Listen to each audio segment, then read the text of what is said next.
This is Patricia Summersett, voice of Princess Zelda in Breath of the Wild, and you are listening to The Gaming Outsider.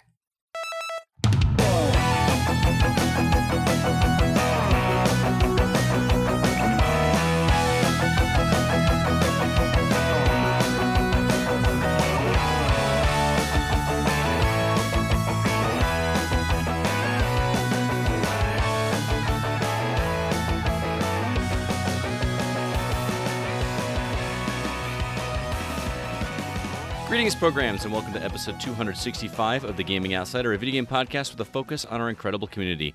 It's Monday, October 7th. I'm your host, Scott Clark, and I'm joined, as always, by my fellow co-hosts. First off, a guy who used to think his life was a tragedy, but now he realizes it's a comedy, Zach Parkerson. What's up, man? Well, that was well done, Scott. You like that? I did like that intro. I'm glad you did, man. And you liked the movie. I still haven't seen it. Oh, yeah. I mean, hey, phenomenal movie. Absolutely. Don't ever need to see it again. Oh, really? And I felt very tired after seeing it. It's just a long, arduous movie? But it's just tremendous. Well, it's 2 hours of, like, hey, the world sucks. Yeah, exhausting. Yes, emotionally exhausting, I would say. But absolutely worth seeing. I will ask you one quick question. Is he an Oscar contender? I think without question. All right. Good to With hear. Oscar winner? I don't know. I haven't seen enough movies, I guess. But if he's not nominated, that's a crime.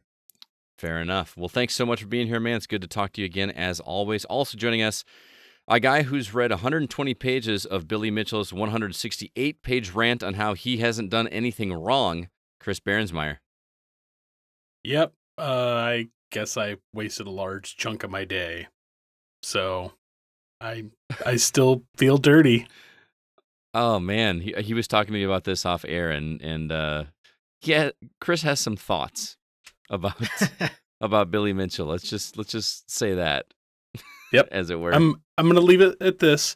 If you want to restore your name, don't have your witnesses be certified cheaters and your friends. Yeah. So yeah. I mean, we knew this guy was a bad egg from King of Kong, right? Yeah. Well, it's just reading through this document. I'm like, there's just so many things that make me just feel that you're like a scummy dude.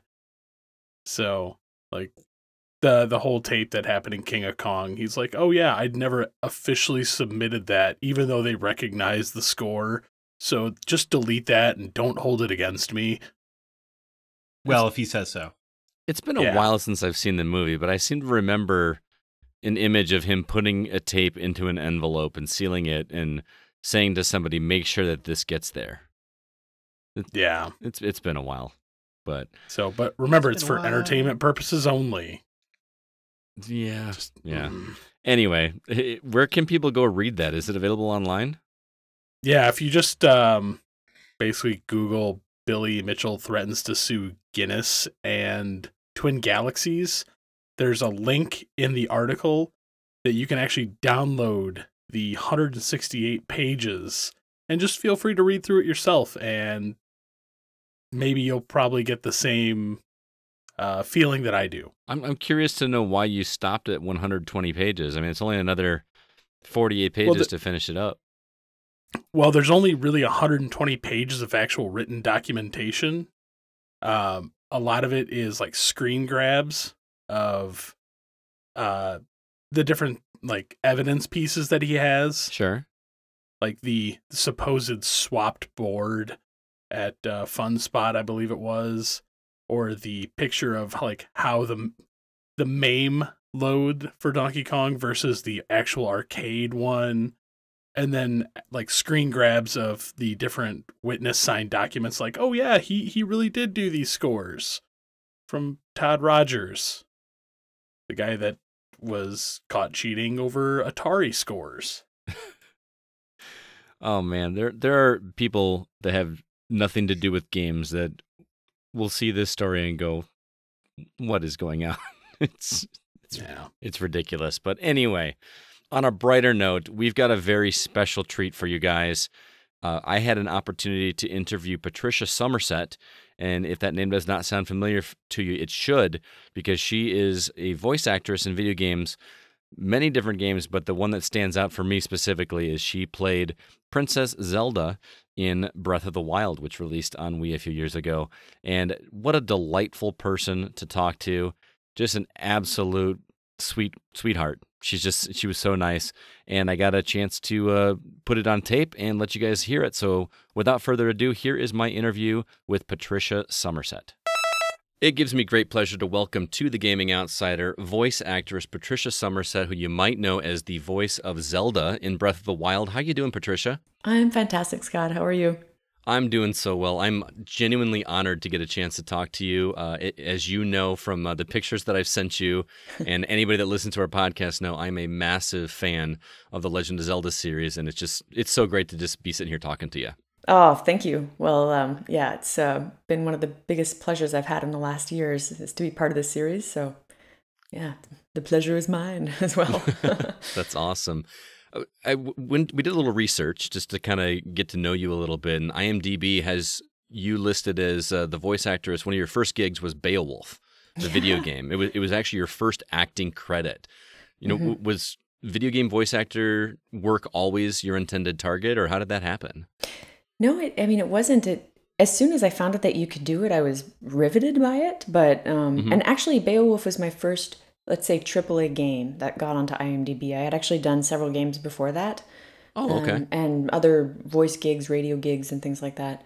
But yeah, that was the first time that I sort of got my big break, or what I thought was going to be my big break. Right. Doing a voice match for Angelina Jolie as Grendel's mother, and. Sorry, what was the question? The first part of that question? Was voice actor work for video games always your intended target? Yeah, it wasn't my intended target. My first passion was always theater. And that's what I started in school. And before that, I'd been an ice dancer. So I went from dancing to theater, and then just started to pursue voice acting on the side of that in school, when I found out that I could by taking some classes, and was absolutely like, yes, this thing is definitely going to be part of my career. And I started developing demos in school and auditioning for my first little projects from there. And then, basically 10, 12 years later, something like that, that's when Zelda happened. So there was like a, big 10-year span of development from the first bit to the, from where you know me now, I guess. Right. So what kind of productions did you do in school? You said you did plays, and I think you said high school. What kind of things did you do? I started doing little bits of musical theater in high school, which was never my intended focus either. I was never really much of a musical theater person, but in high school it was a small pool. I hadn't done theater before, and I was like, look at this, Damn Yankees in Grease. And so I auditioned for those and ended up getting, big roles in those, and thinking like, I'm actually good at this. I can do this with my dance background and the fact that I've been singing since I was young. It kind of was some degree of a fit. So that's, I guess I started theater in high school and have always had a vocal component to whatever I was doing. After that, I guess any type of theater that came my way, I would do that. I did many productions in my 20s. And then I did a master's to study more in theater in my late 20s. I really, it really was the heart and soul of what I thought I'd be doing. And still is. I still apply it to everything. That's really cool. It's interesting you say that, because with so many voice actors that I've talked to, the story I get all the time is, I started this in my 30s or 40s.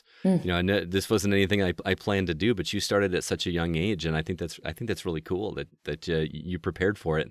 And I find it more interesting that that's not the common story. You know what I mean? Yeah. Well, I'm flattered that you think that that's a young age, because I talk to people now at Comic-Cons, and they're 15 and they know they want to be a voice actor. I didn't even know that career existed at that age. I'm not even sure it really did for, I don't know, maybe it did for like 5% of actors. And now it's, maybe more like 40 to 50% of actors do some degree of voice work somewhere, which was just not the case before. Well, yeah, I think that it's become more of a thing probably when we were younger. I mean, I don't know if Sissy told you this story. I teach fourth grade here in Illinois. Oh, cool. And cool. One of my students on career day made a poster that said she wanted to be a voice actor. And I actually convinced Sissy to come do an interview with her at my school. And she brought Yuri and Roger Craig Smith with her as well. And oh, wow. And it was really cute, especially because the girl's name is Amanda. Actually came to the convention and got to meet her in person after that, and it was awesome. So I think nowadays kids definitely know that this kind of work is out there. I think more of them are leaning more towards being YouTube stars and stuff like that. But and if they think acting, they probably still think Hollywood before video game. But I know I don't. That's. I mean, But- yeah, and there's that crossover. Yeah, Hollywood and YouTube, you do hear that a lot now, which is definitely so fascinating. Well, speaking of Hollywood, you're an actress across multiple mediums. I mean, can you talk a little bit about how you approach voiceover versus live action acting? Sure, yeah.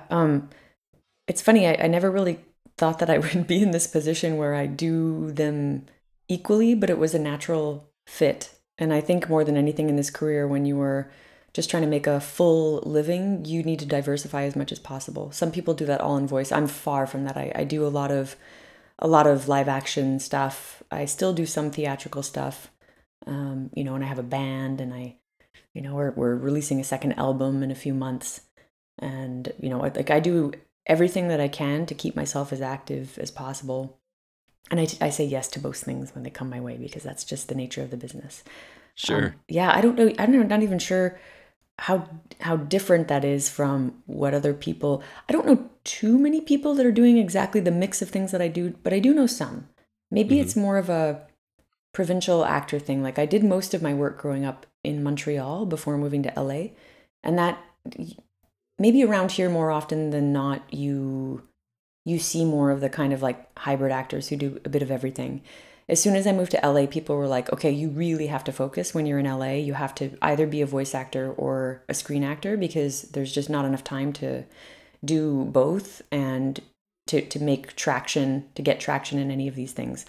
So in LA, I have a voice agent, but in Canada, I'm represented in like Toronto and Montreal for all the things. So I love how you're told that you have to focus on one thing, and you say, forget that, I'm going to do all three. I'm going to do voice work, acting, and I'm going to be in a band. Well, it's just so funny because it's never been my experience that that's worked out for me. And I don't actually think it would, because nowadays I've followed my instincts with that. I was a physical actor first because I came from competitive ice dance, which is what I had wanted to do initially. And when that didn't work out, it was really theater, but I always loved voice, and I did want to try screen, but I didn't get better at screen until later on. So I was a bit of a late bloomer. And so by the time I have all these things kind of working together, I don't know, here I am, like, in my 30s and doing all of these things. It's never made sense to cut any of them out. And now my physical background is actually useful for video games because I do a lot of motion capture, which I wouldn't do if I hadn't had, a theater background and a film background. I would just be doing voice work.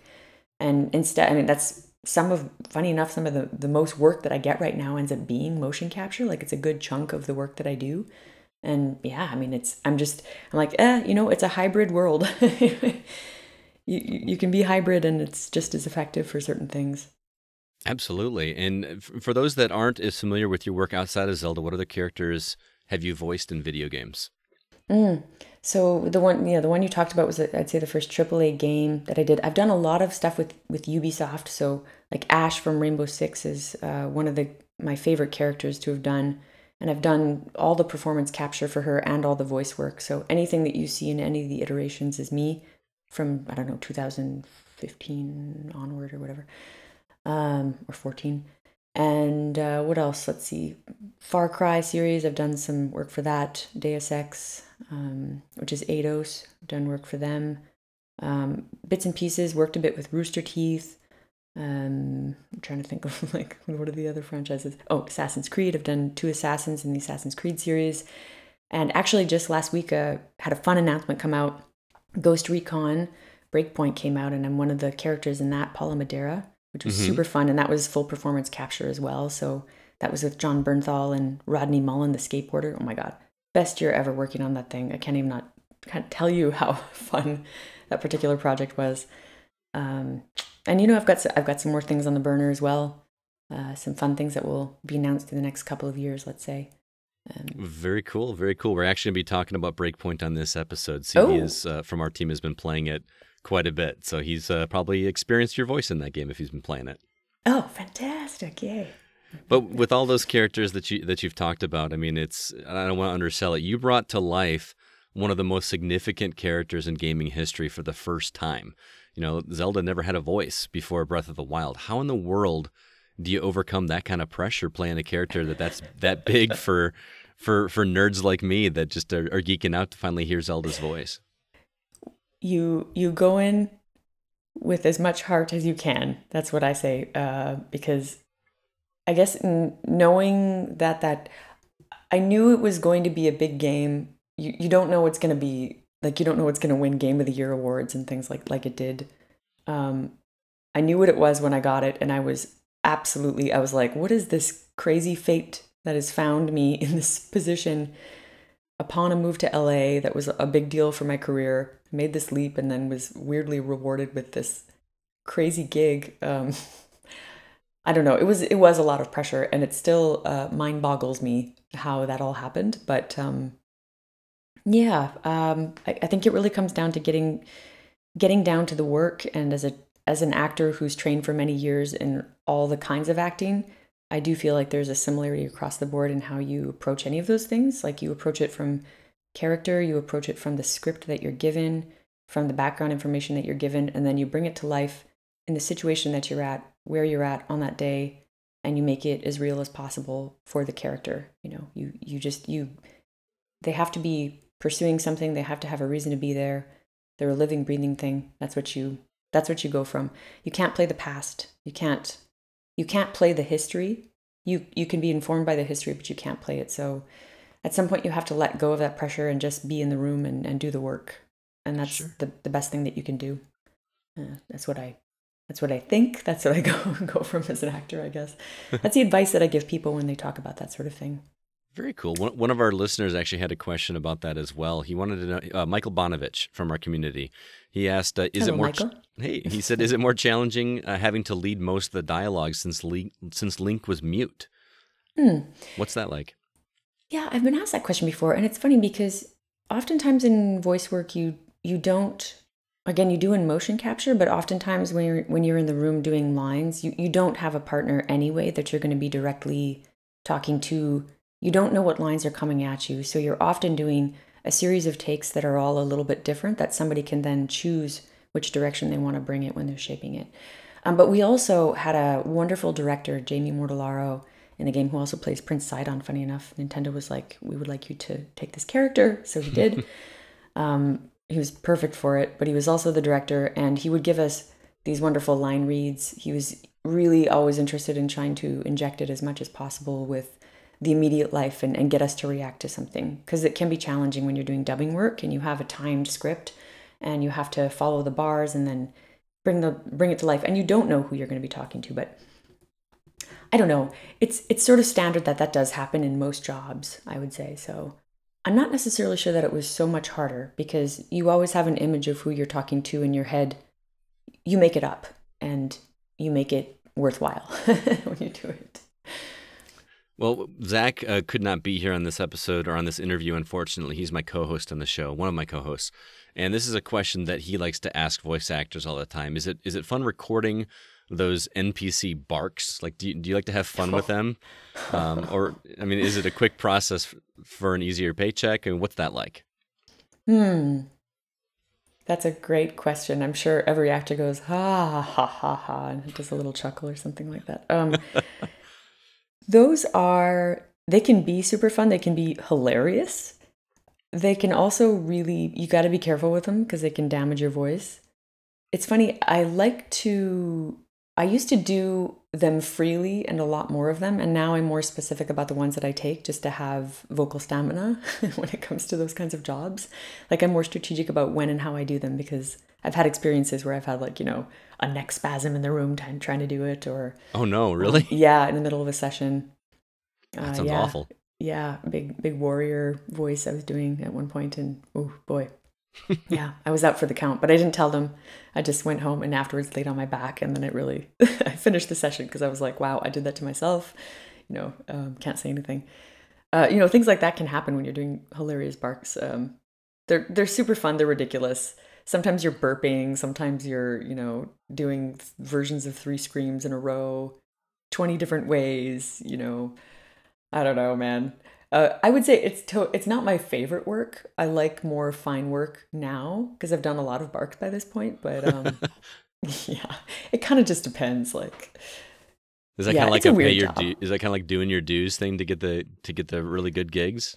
I would say that, except that I'm still like, I've got a session next week where I'm going to be doing for sure some of that stuff, but it's for a game that's totally worth it. So you just hope that it's worth it. You're just like, oh, I hope it's a good game. That's like that a lot of people are going to have the chance to experience. And I think this one will. So I'm like, yeah, bring it on, man. I'll be ready. Well, I mean, not only, and this isn't your only gig that's using your voice too. You've got to do stage acting or movie acting, and then your band on top of that too. So you've really got to protect that, because that's your lifeblood right there. Yeah, you do. You've got these little vocal folds when you're a voice actor. They're, I don't know, what, the size of a penny or something like that. And, if they burst, you're, yeah, no good. Right.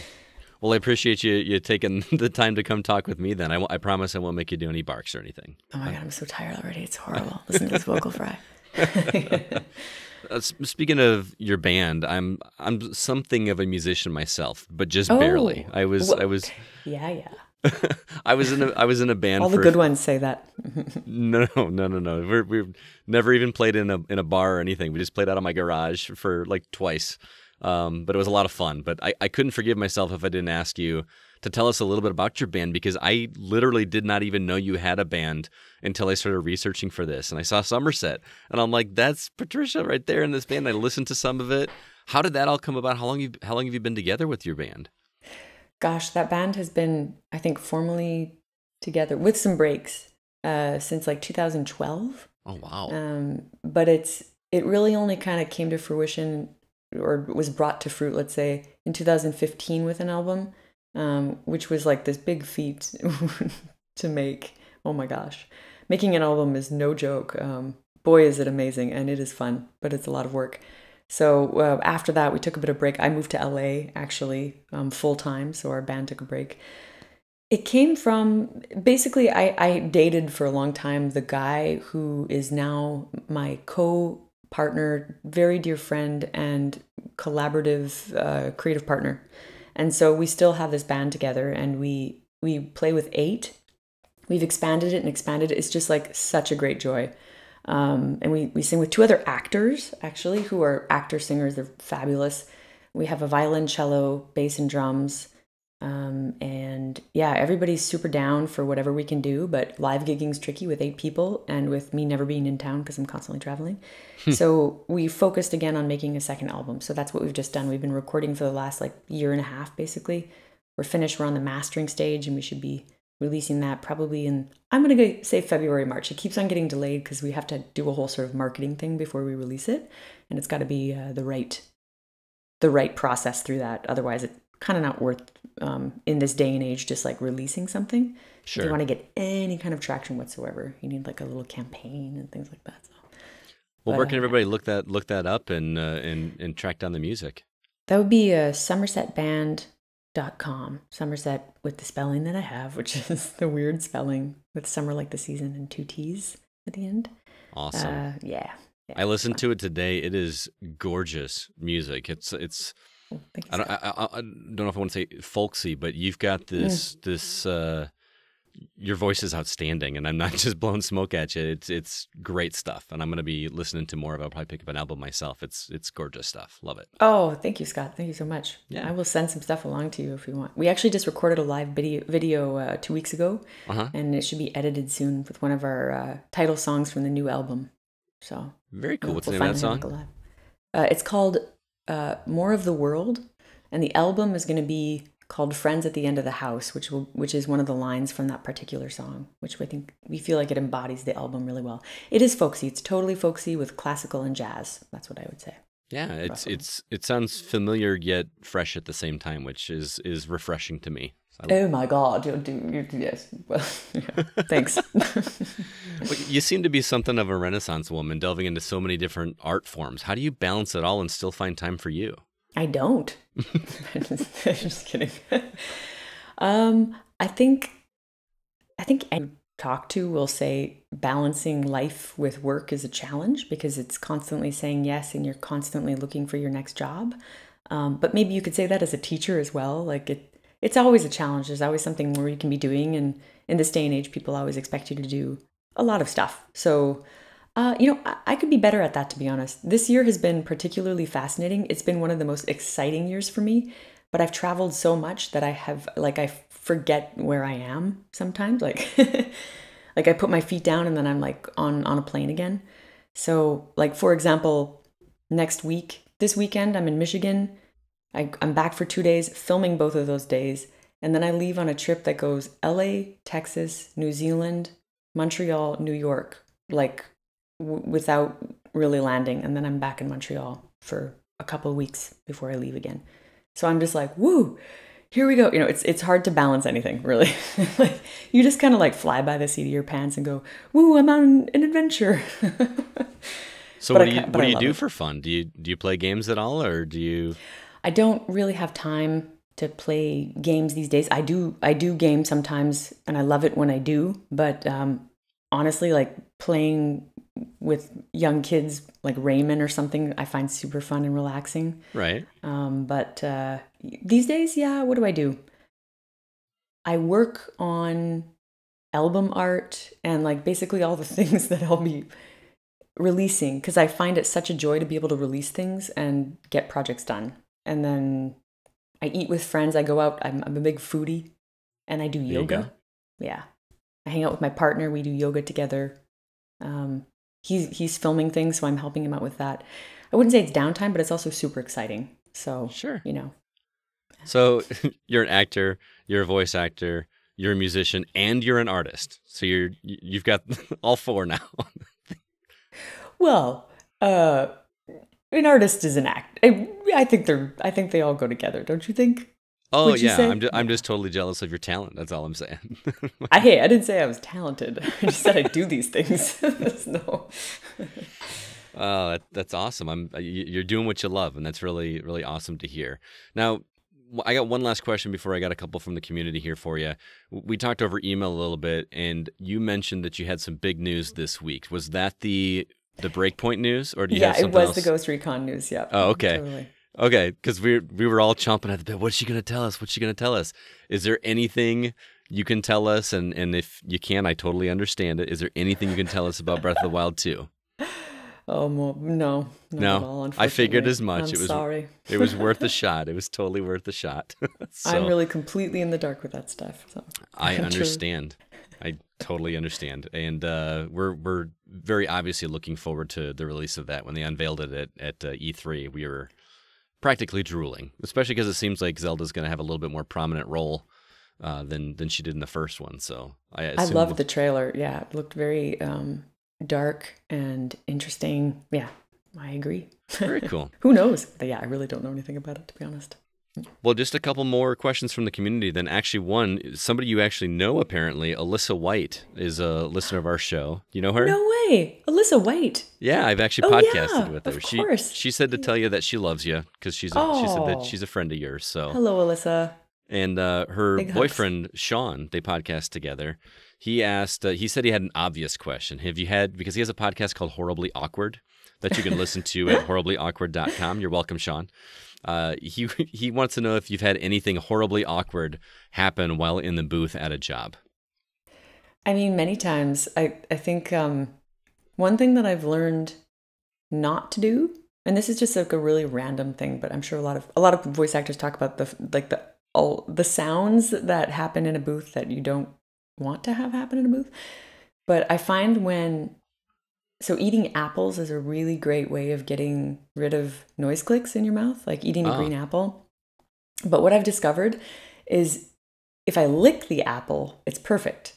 You get rid of the noise clicks. There's something about the acid in the apple that really clears out your mouth like properly. And I was like, wow, this is amazing. But as soon as I swallow the apple, my stomach is like taking over an entire session, like just from like a bite of apple. So you lick the apple and you don't swallow it. This is it's so weird. But I was like, wow, this is truth.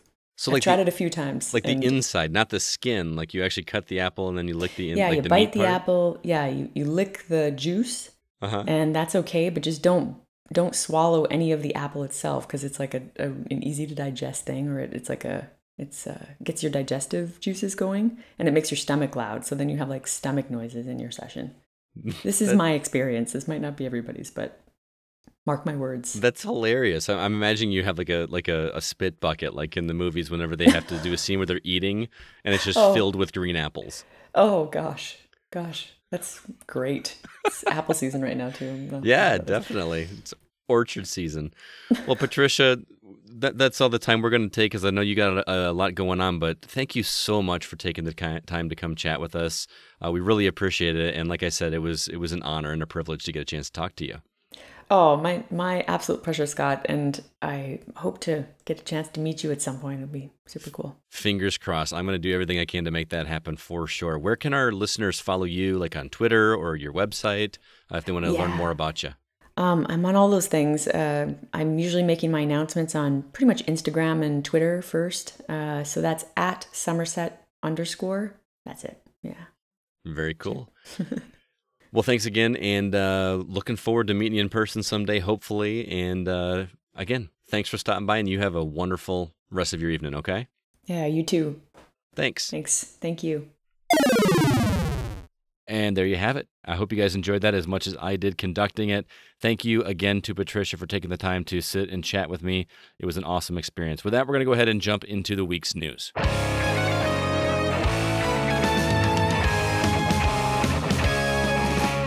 First off, it looks like Sony is trying to step up the competition a couple different ways. First off, they made an announcement that PlayStation Now is going to be getting some service updates. Actually, they're available now, I believe. First off, the price change is changing from $20 a month to only $10 a month, and they're also adding premium games to the service. The ones that's going to be for the first run include God of War, Infamous Second Son, Uncharted 4: Thief's End, and Grand Theft Auto 5. Those games will be available until January, with more premium titles to be added at a later time. Don't know what those are yet, but we're getting a little bit better games instead of just the classic ones. Also, it looks like PS4 will be getting cross-play support on all games in the future, at least for the developers that are interested in participating in it. What do you guys think? Is this some goodwill for Sony? It's about time. Yeah. Xbox has been cleaning their clock with this kind of stuff, so it's nice of them to finally catch up. Yeah, I mean, it was like a switch flipped. They're like, there's no way we're ever going to do crossplay. It's not going to happen. Nope, we're not going to do crossplay. And then all of a sudden, hey, by the way, it's happening now. Now everybody can do it. We're no longer afraid for the children. Is that what the fear was? Yeah. Remember, well, that was like part of their reason for Minecraft. Was like, we can't guarantee the safety of our users on other servers. Was part of their excuse. I was going to say, that sounds like an excuse. Yes, I think it unquestionably is. And boy, it really sounds like you're taking a shot straight at your competitors, too. Pretty much. What about PlayStation Now? Because I feel like I forgot about PlayStation Now until this news came out. I didn't even remember it was a thing. Yeah, that's interesting because I also always forget about PlayStation Now, but in 2018, it was the highest revenue of any of the gaming streaming services. Interesting. So it's just this quiet. I guess if the people who are interested are paying $20 a month, that adds up quick. But it's just like, it was this quiet money making thing. But I mean, for my money, they're gonna have to play catch up to Game Pass. Game Pass is an incredible deal. Yeah, you just said 2018 was it was the highest grossing service. I have a feeling that 2019 that is going to be switched quite a bit. Yeah, well, especially Xbox did that brilliant deal where you paid the $1 for a month of Game Pass, and it converted all your Xbox Live time into Game Pass time. Yeah. That was brilliant. It really was brilliant. But I don't know that I would jump on with the PlayStation Now. I still don't feel like it's something that I need. But I'm also more of an Xbox guy, so I don't know if that's fair. Well, I was going to say they're not doing day and date game releases on there like Xbox is. Right. Which is where I think the strongest appeal is, in that you get your first party titles for dirt cheap on Xbox because of Game Pass. Absolutely. And these premium titles that are on there, the most recent one is going to be God of War, and that's already a year old, if not more, right? And even then, Scott, you hit your countdown timers in games, you got a countdown timer to finish it because it's going away in January. Exactly. Yeah. And I feel like the ones on Game Pass are sticking around for a lot longer. In perpetuity. Yeah. How about you, CB? I'm overly, like, I actually canceled my PlayStation Now subscription just because I wasn't using it. And at $20 a month, that was a steep throw there. But for me, like, looking at these first 4 games, like God of War, cool. That's a great one. Infamous Second Son, not as excited. Uncharted 4, I've heard mixed things, so not excited. Dude, Second Son was great. Infamous Second Son is the worst Infamous game. Uncharted 4 is the worst Uncharted game. And Grand Theft Auto 5, I'm really, it's hard for me to get excited about that. Who is that for?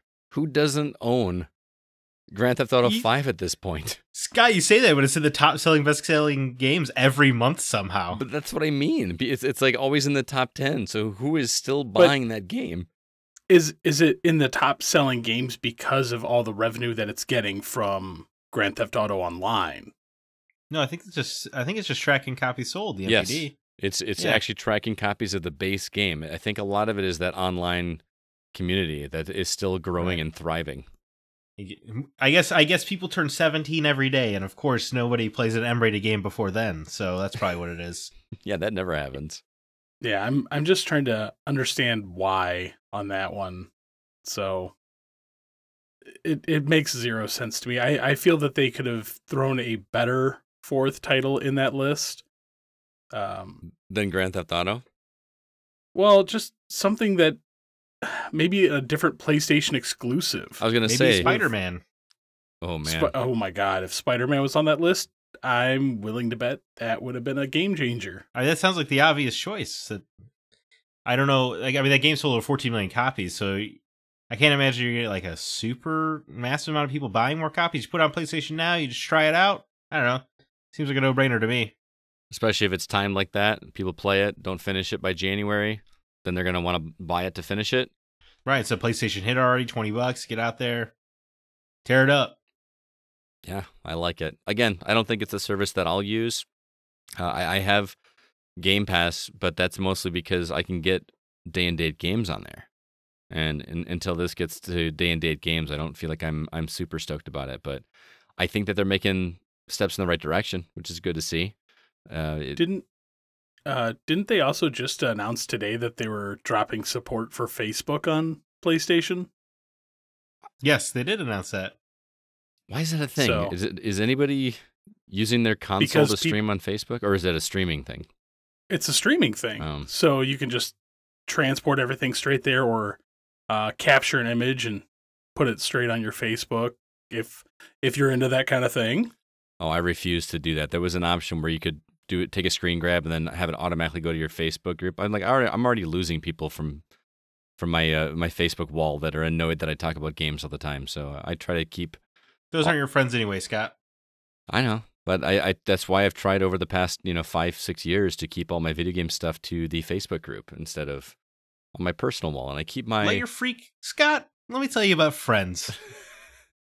All right, if they love you, they're gonna love what you love. I don't think so. Well, you tell your friends to shove it. Your real friends will appreciate what you do. Well, and even if they don't, they'll be like, "Oh, Scott, you and your games, you silly boy." Here's the problem: it's not just friends on Facebook; it's also family. Well, that's why I don't have a Facebook right there. All right, our next story is about Mortal Kombat 11. We learned that the game is getting the T-800 Terminator as a playable character, which I don't know if was this known to be happening, and I just missed it somehow because I thought this was pretty cool news. Yeah, I think you just missed it, Scott. Yeah, I think you just missed it. I am a little disappointed though. What, they didn't get Arnold's real voice? Yep. How could you have his likeness but not his voice? It's not terrible. I heard a lot of people complaining about it. I thought it was for a impersonator. I thought some of it sounded good. I don't know, man. That definitely sounded a little stretched in that voice there. I thought it was. Should we all do our best Arnold impressions right now? Nope. Not even going to try. Oh, that's no fun. You can try. I feel like it's pretty bad. I do some okay impressions. I don't think Arnold's my one. Well, you do a pretty good Duke Nukem, so let's hear it. Well, thank you. Well, I'll be back. He would steal the line, so that was appropriate. I would want that in a Mortal Kombat. Give me Just Duke Nukem in a Mortal Kombat. I was going to just have John St. John voice Terminator. I'm willing to bet he could probably do a pretty good job. Wait a minute. Are we talking John St. John voicing Terminator as the Terminator or as Duke? I want to do it as Duke. Yeah, that's kind of what I want to. Yeah, it was ridiculous. Just Bulletstorm it. And not yes. Yeah, it was Bulletstorm. Like, just start overlaying Duke's voice onto other things. I love it. I'm on board. Hasta la vista, baby. Are you so you're excited about this, Scott? I take it. Well, I don't play Mortal Kombat 11. It just made me smile to see the videos of the brutalities and fatalities in this game. I seriously cracked up when I can't remember what the move was. He punched a guy forward and then grabbed him by his foot and says, "Get over here." And it cracked me up. He did his Arnold impression. It's a terrible he can. one. I would do it terrible. Did somebody call for some muscle?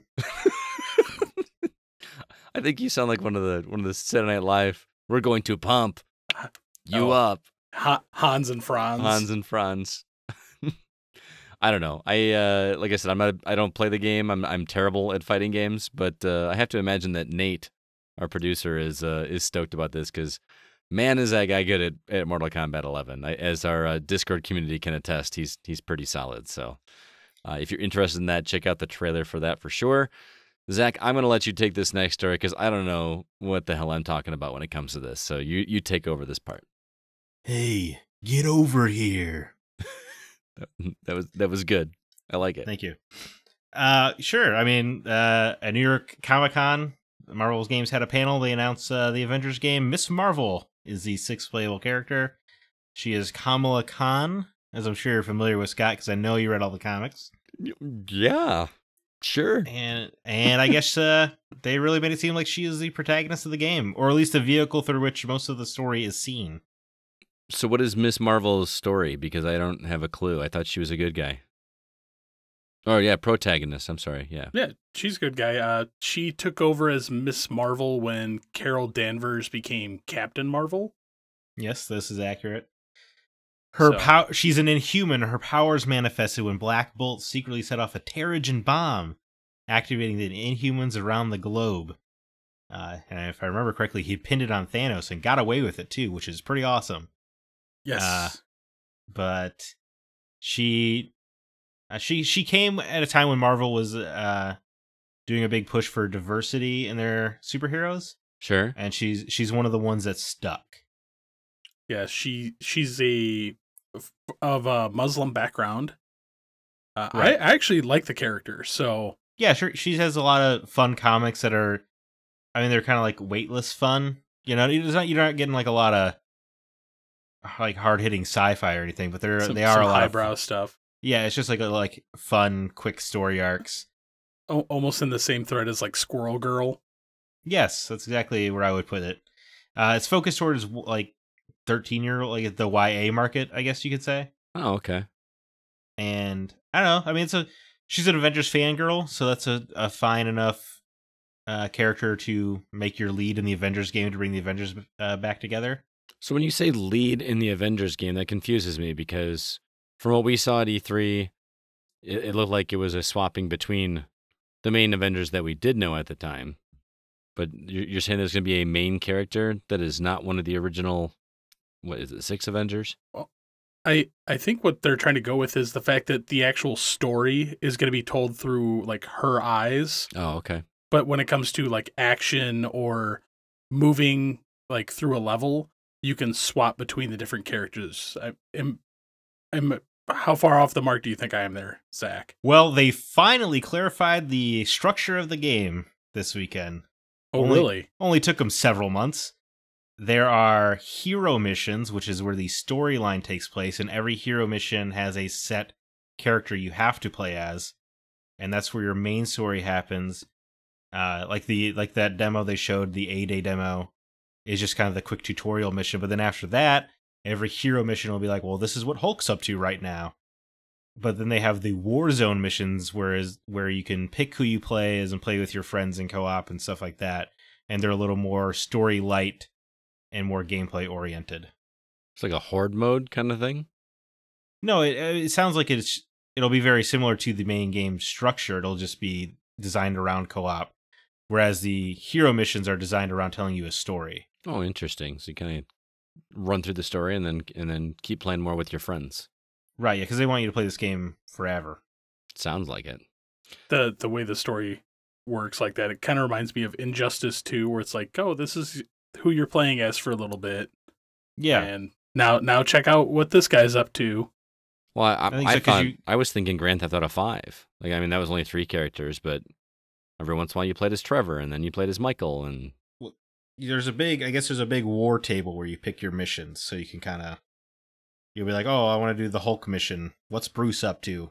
Probably getting mad. Just remember, he's always mad. Bring that guy That's from the worst line in that movie. Bring that guy from the Super Friends. Meanwhile, that would be fun. I'd be into that. But I guess so. Captain Marvel has to exist in this world then. Yeah, if Miss Marvel replaces Carol Danvers, you said, right? Well, she replaces her because she's such a big fangirl of her. Oh, I gotcha. That's her favorite Avenger is Carol Danvers. Didn't they also talk about the length of the game at Comic-Con? If they did, I missed that. I could have swore somebody said, or maybe I'm misreading what some of our friends over on Discord said, but I thought they said it was like a 12 to 14-hour experience. That would be perfect. Do like a 12-hour story, and then you have all the Warzone missions where you can play as your different characters. Mm-hmm. That sounds ideal. Don't worry, though. There's a skill tree and loot. Thank God. And then that bums you out. So you're just going to play the story and be done? It's just arbitrary. No, I mean, I'll check it out, and they're going to add more characters and stuff. I know they already said Hank Pym's coming later. So, I don't know. I'd check it out. I see appropriately timed this Miss Marvel for her upcoming TV show next year. Yeah, fair enough. That brand synergy. Well done, Disney. I'm just trying to understand a skill tree in this game. Like, Hulk gets extra angry now. See, this is why I hate skill trees, CB. Because these are the Avengers for years. They have no... Is Tony Stark going to learn how to shoot 2 repulsors at the same time? He should already know how to do that. Yeah. I understood the skill, like some of the skill stuff with Spider-Man, because you were adding additional stuff with the different suits that he was gaining.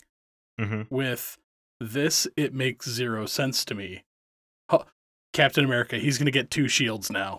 That would be awesome. One for each arm. That's all he's going to do is just defense mode. Didn't he kind of have 2 shields in the movie? Yeah, Mjolnir, son.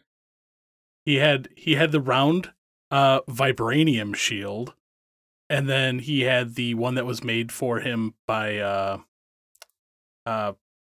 Wakanda. The people of Wakanda. With that like shield that like shrank down and then like turned into like a tiny version of his original shield. Yeah, he had one on each arm, I thought. Oh, in Infinity War? Yeah. Little spike shield things? Mm-hmm. Yeah. That was lame. I wasn't a fan of that one. Yeah, that was pretty lame. I didn't like it either. That was one of the disappointments I had with that movie, but... Just give me the OG. Yeah. Also, a quick note I'm seeing here on the format, just to remind you before Scott does. Scott doesn't read comic books. Yes, we know. Yeah, I did not write that, but I do not read comic books. That's an old Hollywood Outsider joke. It is. Very, very old. All right, well, that's the news. Let's go ahead and move on. We've got Patreon to talk about. First off, thank you so much to everybody that contributes to our Patreon every month. And I have to apologize to everybody very quickly. I still have not done the giveaway for Bloodstained Curse of the Moon. I still owe that one to you guys, as well as a copy of Queen's Wish, the Conqueror, that we've got available for you. I completely dropped the ball on getting that out to you guys in time, but I will do that by the end of the week, I promise. But as far as episodes go, Chris, what do we have coming up? Or what's available now? So, still recently, everything on our entire backlog, as well as our most recent educational games episode for the Retro Outsider and our Behind the Podcast episode with myself, Nate, and Bob. Upcoming, we have a Final Fantasy episode that starts with the NES game. And we're also doing a Halloween games that aren't for us, since it is October. And just for those few listeners out there that are interested, we're going to be doing a Glee episode. Is that really Yep, for real happening? It's going to happen, Scott. It's going to be me, you, and Zach. Because we had like 2 people say they wanted a Glee episode. We're going to do. We made a promise. You're a Gleeker and you know it. I actually stopped about season 4, and I do love this show. It's I don't know if I'd call it a guilty pleasure because the music is great. The versions of the songs they do is great, but it's a feel good show until like the last season. Yeah. Well, yeah. I mean, season 1 was great. Season 1 was great. Well, if you would like to hear any of those episodes, including a apparently upcoming Glee episode that we're going to talk about that show, be sure to check out patreon.com/thegocast. You'll get access to everything that we've got available if you donate $3 a month. That includes our entire back catalog as well as everything that CB mentioned right there. And once again, thank you to all the supporters out there who are keeping this show alive. We really do appreciate it, and we love y'all. Now we're going to jump into our From the Outside In topic.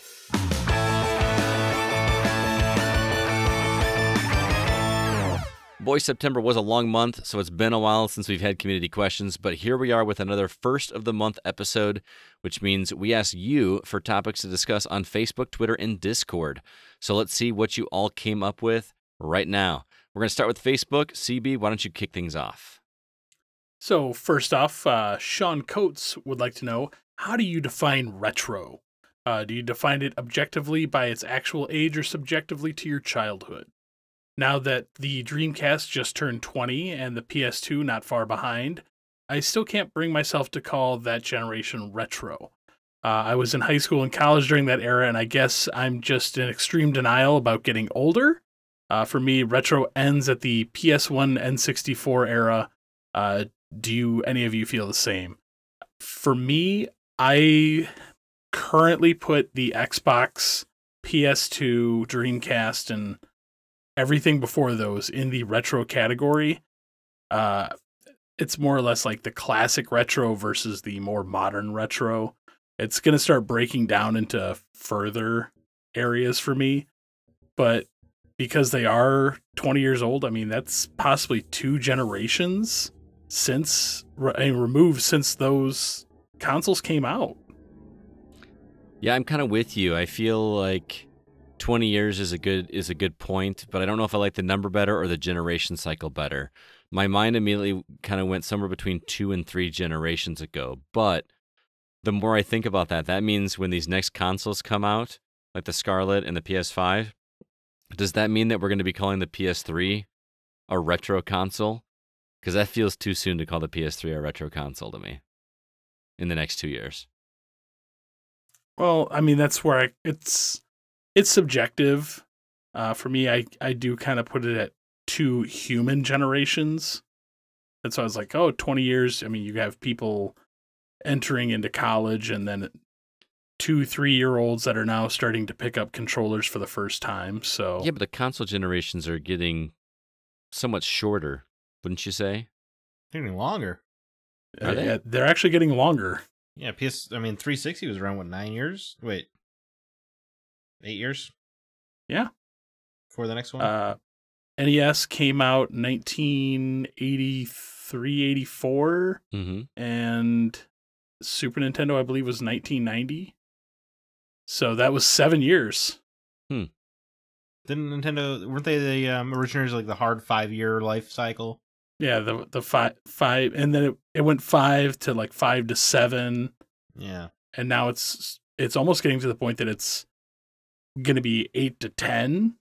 So what do you think, Zach? I think this is much more your guys' forte as retro collectors. But in my heart's fine. I'm like, anything before I was born, that's retro. Everything else is fine. But that's just silly. So I'd say when you hit the Dreamcast just hit 20 years old, right? Right. Yep. So now the Saturn is retro. Yes. And then when you hit 20 years from the PS3 came out, now the PS2 is retro. Yeah. When did the PS3 release? 2006. So in 2026, I'm comfortable calling PS2 retro. That sounds better to me. I think I like 20 years better than 2 generations. Because I'm not comfortable calling the PS3 retro in the next year. I'm kind of combining the 20 years with your generation gap. Okay. Because 20 years from that next generation. Oh, I see. Okay. Yeah, well, I mean, the math works out. I don't know, for me. Well, I mean, look at like Sega Saturn and everything. I can't remember the last time long boxes were used. So Sega Saturn, Sega CD, PS1, those all, and 3DO, those all had those long boxes. So I mean, PS1 those were was only like the first year or so, right? Yeah. Those, and they were only, some of those were the actual plastic ones. They had those cardboard ones too. Yeah. Yes. Warhawk, Twisted Metal. Resident Evil 1 had a cardboard box. Yep. Resident Evil 1 with the best artwork. Oh, that was good. Yeah, it's right up there with Mega Man. No. Ugh. Do you remember the box art? This is totally off the side topic here. Do you remember that one box art for Resident Evil 4? Maybe it was a Japanese version where it was just a guy holding a chainsaw at the top of a hill it was all just black red and red. Black. Yeah. Yeah. Yep. That was the Japanese or was that UK? I believe that was the Japanese, and then it was slightly modified for the GameStop release version that came with the chainsaw controller. Do you have one of those? No, I would love one, but they are really expensive. That's stopped it before. I remember I wanted one so bad when they came out, and now I don't think I would. I would never entertain the idea now. That is a junk controller, right up there with the Sega Activator. But it looks so cool, man. It does. It does look cool. I dare say it looks groovy. I see what you did there. Ooh. I see what you did there. Well, Alan Sheck asked, funniest thing that's ever happened to you in a game, scripted or unscripted, it doesn't matter. I can't think of a story specifically, but Splinter Cell Chaos Theory co-op with my buddy Jeremy produced a hell of a lot of laughs. I got 2. One is a totally random game that I'd be surprised if either of you have played it, but on Dreamcast there was a game I played called Off-Road Thunder. It was it was a Four-Wheel Thunder. Four-Wheel Thunder. It's one of those two. It was the land version of Hydro Thunder. Remember the boat game that was like a big in arcades? Yeah. Oh, yeah. And there is a multiplayer mode in that's basically capture the flag in reverse, where there is a bomb that in order to get the bomb away from your car, you have to crash into another vehicle, and then now the bomb is stuck to them. So it's basically a game of tag, more or less. But, at the age that I was when I played that game, I think I laughed harder during that game than I have any other game just playing with my friends. There may have been some recreational substances involved at the time, but that made it a lot more humorous than it is. But that was, I don't think I've ever laughed as hard as I did then.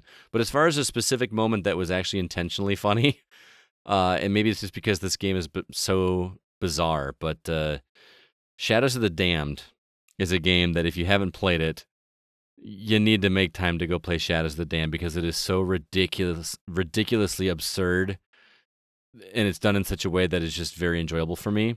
But if you have played the game, the moment where you actually get to use your side character, his name is Johnson, as a weapon is one of the most legitimately funny moments I've ever seen in a game, just by how I'm actually doing this in a game. And I'm going to skirt what happens there. Have either of you played that game? Yes, Nope. sir. So I know exactly what you're referring to. And you didn't think it was funny? No, I did. Yeah. Oh, man. You just have to be that game is funny when you enter with the right mindset. Yes. The guy's name is Garcia Hotspur, and he introduces himself with an expletive in between those two words. And it's Every time. funny. Yeah, every time he introduces himself, it's hilarious. I'm telling you, Chris, it's a super weird game. Have you ever played any Suda 51 games? Not that I can recall. Killer 7. There are Suda 51 joints, by the way. Joints, I'm sorry. Yeah, that's what he prefers to call them. I mean, just to give you an idea. Well, I own Killer 7. I haven't played it. This one surpasses Killer 7, I think, in absurdity. But also, Killer 7's pretty absurd. Oh, man. I mean, just to give you an idea, the doors in the game are giant baby faces. Then in order to open the door, you have to feed them strawberries. Never explained why. That's just what you do. Okay. That's hell for you. Yeah. But CBU would like that game. It doesn't. Probably. The graphics don't hold up very well, but man, is the voice acting great in that game. That was my favorite side character of that year was Johnson. And even Garcia Hotspur, the voice actor, was so over the top in a great way. But to answer your question, Alan, that moment, which I'm not going to go into detail here. Number one, I don't want to spoil it. Number two, I probably can't get away with saying what happens in that moment on this podcast. But I laughed, and I think I was playing the game by myself, and I laughed out loud. So that is my pick. What about you guys? For me, accidentally finding the achievement in Lollipop Chainsaw. Accidentally. Hey, that's a Suda 51. That's a Suda 51 joint. Oh, okay. So I have played one. No, I actually used to not look at the achievement lists. Right. That way I could be kind of surprised by games because sometimes achievements tend to spoiler things. So finding that achievement, so by myself, like that was one of the funniest ones. But you should explain what the achievement is, because I don't think you accidentally discovered this achievement, because I know I didn't. I accidentally got the same achievement in Nier Automata. Oh, there's another one in Nier Automata too? Oh, yeah. So there's that. But as for with a group, I will definitely harken back to my PC days of playing Unreal Tournament 3 with my buddies Nate, Dan, and Dave.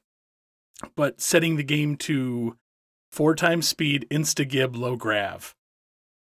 And Nate will tell you, don't ever play me in that mode because you will get wrecked. What is insta-grab? One-shot kills. Oh, okay. Insta-gib. Insta-gib. So 4x speed, low gravity, insta-gib. That sounds like madness. It is. Oh, and 99 lives. I think the longest match we had was like 6 minutes. Holy cow, seriously? That sounds correct.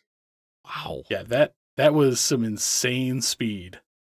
But during the setup for that, one of our buddies actually smashed a keyboard.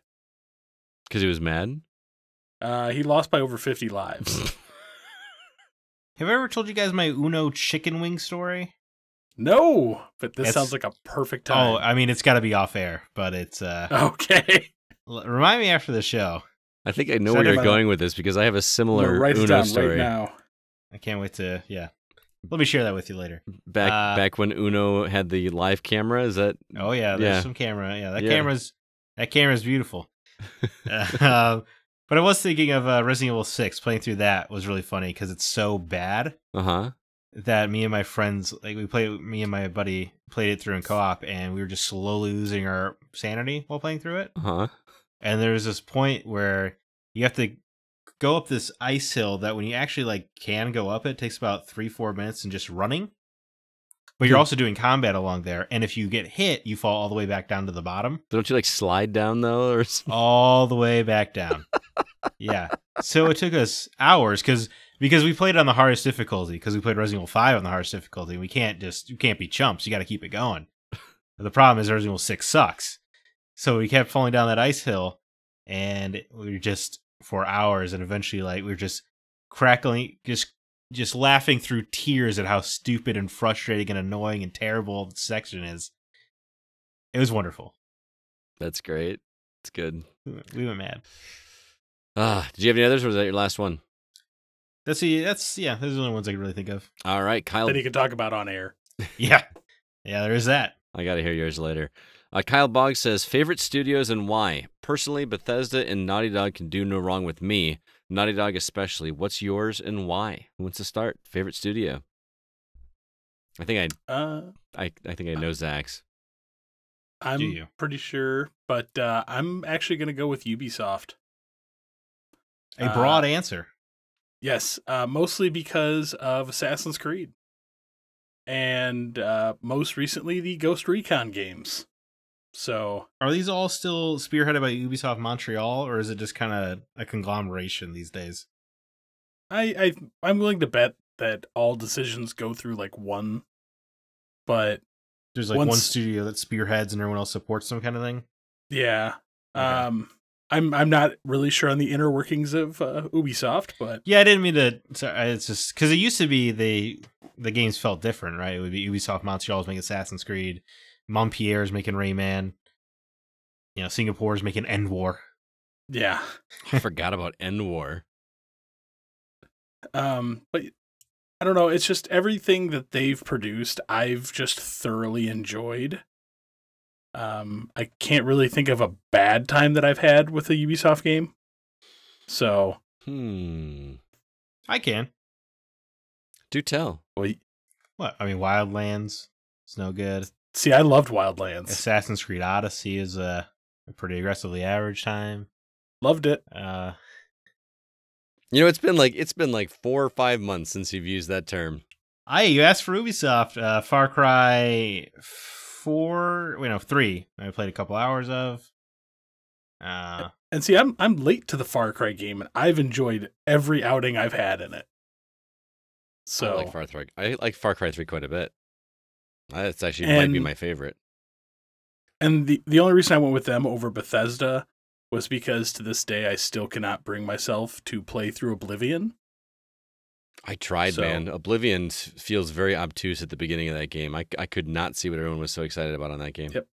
Loved Morrowind, couldn't play through Oblivion, loved Skyrim. So for me, it's when I say like my favorite studio, it's something that I can't think of a bad time that I've had. I'm going to sound hypocritical with mine because I've been thinking about it, but I keep coming back to Nintendo. I don't play a ton of their games, but the ones that I do are quality. I mean, even the remaster of Link's Awakening is just so good. I loved Mario Odyssey.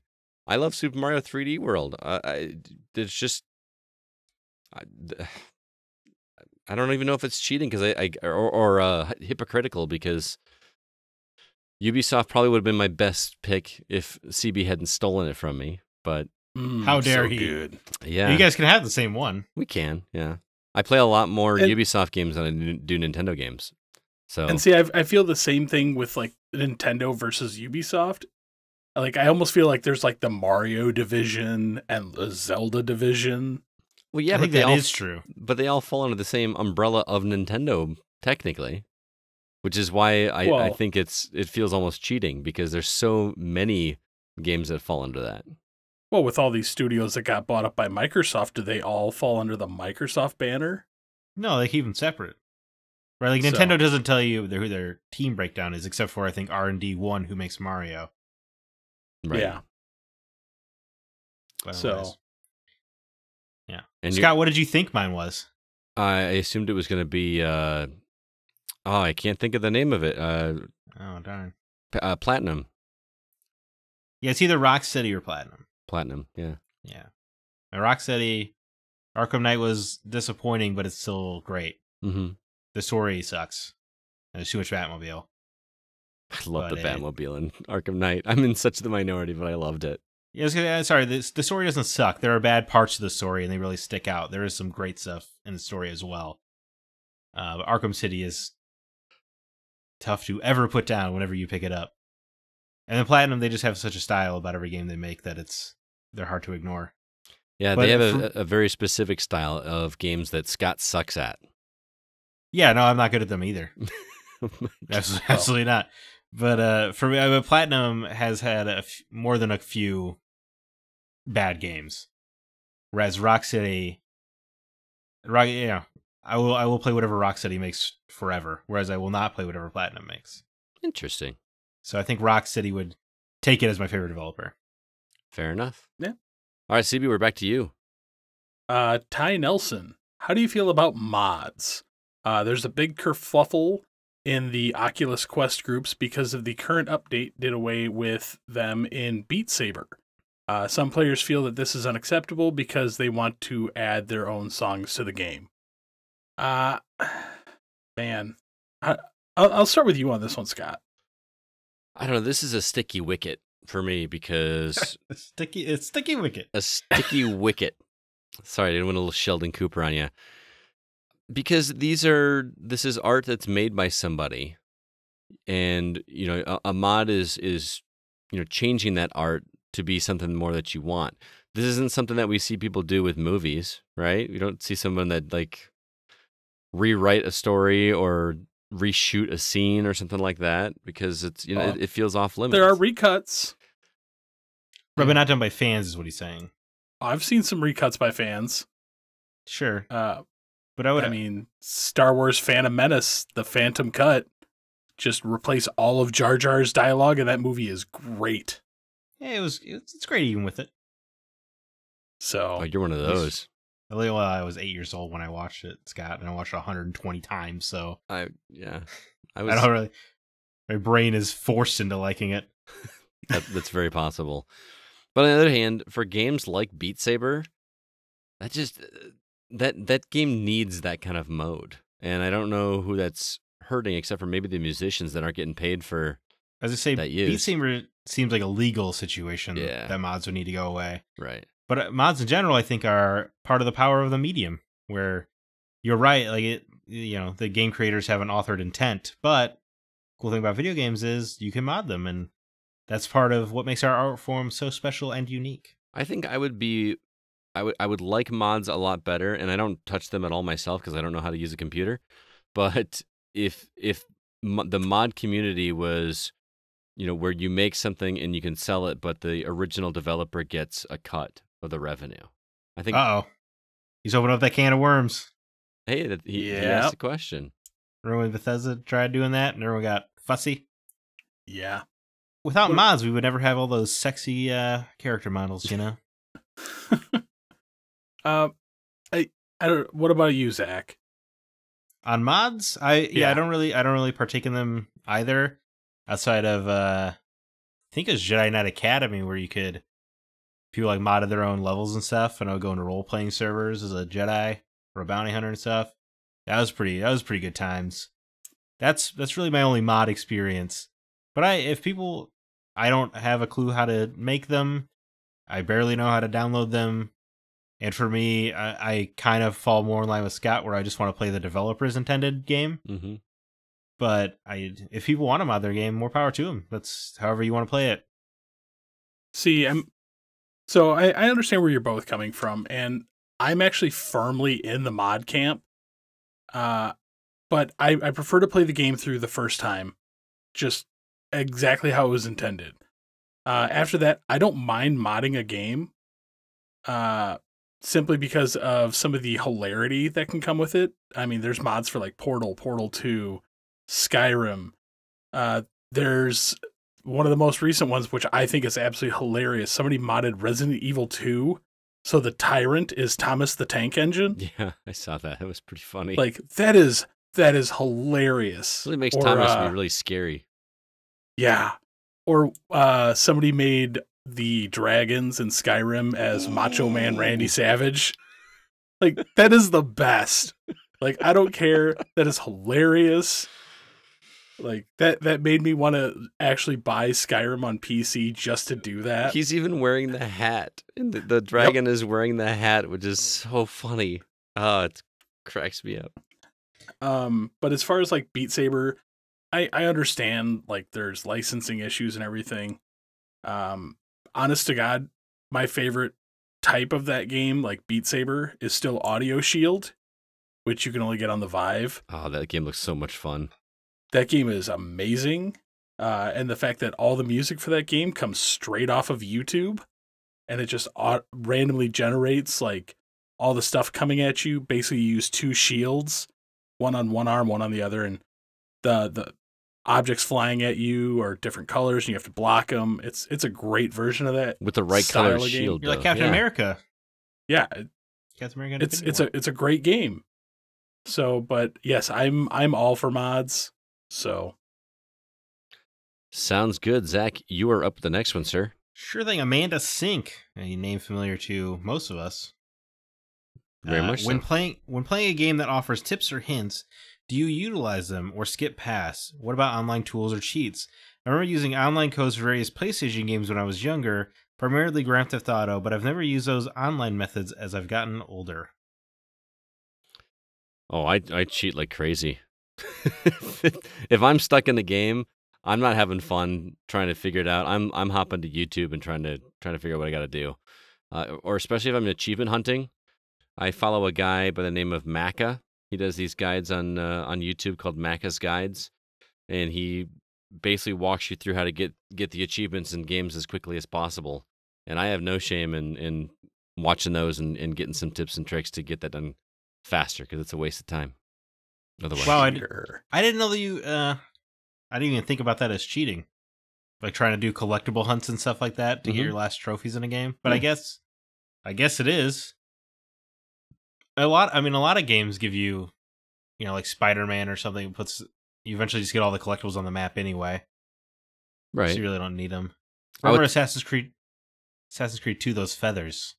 Oh yeah. And the flags. Oh yeah, yes. Yeah. I tried to get dude, I'm missing 2 flags in Assassin's Creed 2 to this day still. I'm missing 2 feathers in Assassin's Creed 2. And got them all. And they're not marked on the map. There's no way. The only way to go see if you got them all is to get a checklist map, which I did.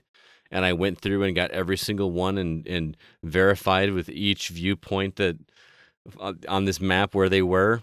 And I still somehow missed 2 of them. I have no idea how. You're missing 2 feathers? Yeah. I know where they are. How would you know? Because there's a side mission where you have to go to a different area that's not on the main map. Took me a while to figure that one out. I say I should have cheated.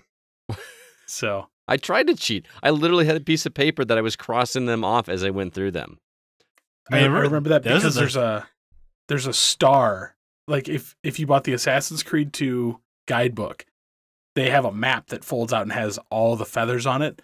But at the very end, there's a star that says you have to go to this mission at this time to get these 2 feathers. Well, let's be real. I'm never going to go get them, but it's good to know that the mystery may finally be solved. So, what about, she said the games that offer tips or hints. I tend to leave those on if they give you an option. I would just rather be notified. I was playing something recently, and I remember being frustrated when the game was very vague about how it was trying to train me how to do something, but it didn't tell me what button I had to press. And I was like, just tell me what button I'm supposed to press. I don't want to trial and error this. For me, the tips and hints thing varies wildly depending on the game. Remember Shadow of the Tomb Raider? You could turn all that stuff off. You could even turn off the ledge paint. Yeah, the glowy points or whatever. Yeah, or the white paint to let you know where to jump. That was super cool because that's how I wanted to play that game. I wanted to have to explore and be forced to figure it out. And I just jumped back into that game the other day for DLC, and my brain was not trained for that, and that was tough, which I liked. But I feel like the tutorial pop-ups occasionally remind you to press R3 to melee or whatever. Those are just such a part of a game now that I don't even feel like I see them. Huh. Interesting. I actually like when when it's just the text, but when a full box pops up that obscures part of the screen, I hate those, and I will actually turn those off. Yes, I agree. If I have to click a button to make the tutorial prompt go away, I turn those off. Oh yeah, I'm done. But if it's just a thing in the corner that's like, hey, remember to press X to reload or something, that's fine. Yeah. So more the arcade style tips and hints where the game's still progressing on an arcade machine, but down in the corner it's like reload. Yes. That's fine. Don't stop my game to tell me something.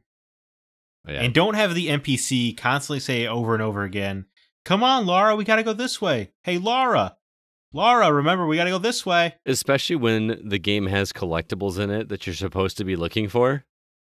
I hate that. Right, yeah, you're trying to get all the cog tags in Gears of War, and Dom's like, what are you doing, Marcus? We gotta go! Yeah. I hate that. Don't nag me if Yes. if I'm going to do this chore that you gave me to do. Stop it. Nag is the right word. You were being nagged by the video game. I remember Uncharted was real bad about that, too. Yes, it was. The worst instance of this I've actually ever come across was Disneyland Adventures. Wow, that's right at the top tip of all of our tongues. Well, achievement hunting. So when you're doing the collectibles thing like that, you'll be walking through the game and there's like a little character that follows you around and be like, use this because there's something nearby. And it will just, every time you walk by that, even if you don't have the item to get that, it will remind you. But there's certain ones that will glitch out that no matter what, even if you've already collected the item, walking by it still clicks that prompt. Oh. So it's like walking through the park for real. Like you just run by something animatronic that gives you directions, motion activated or something. All right. Hey man, easy achievement points. There you go.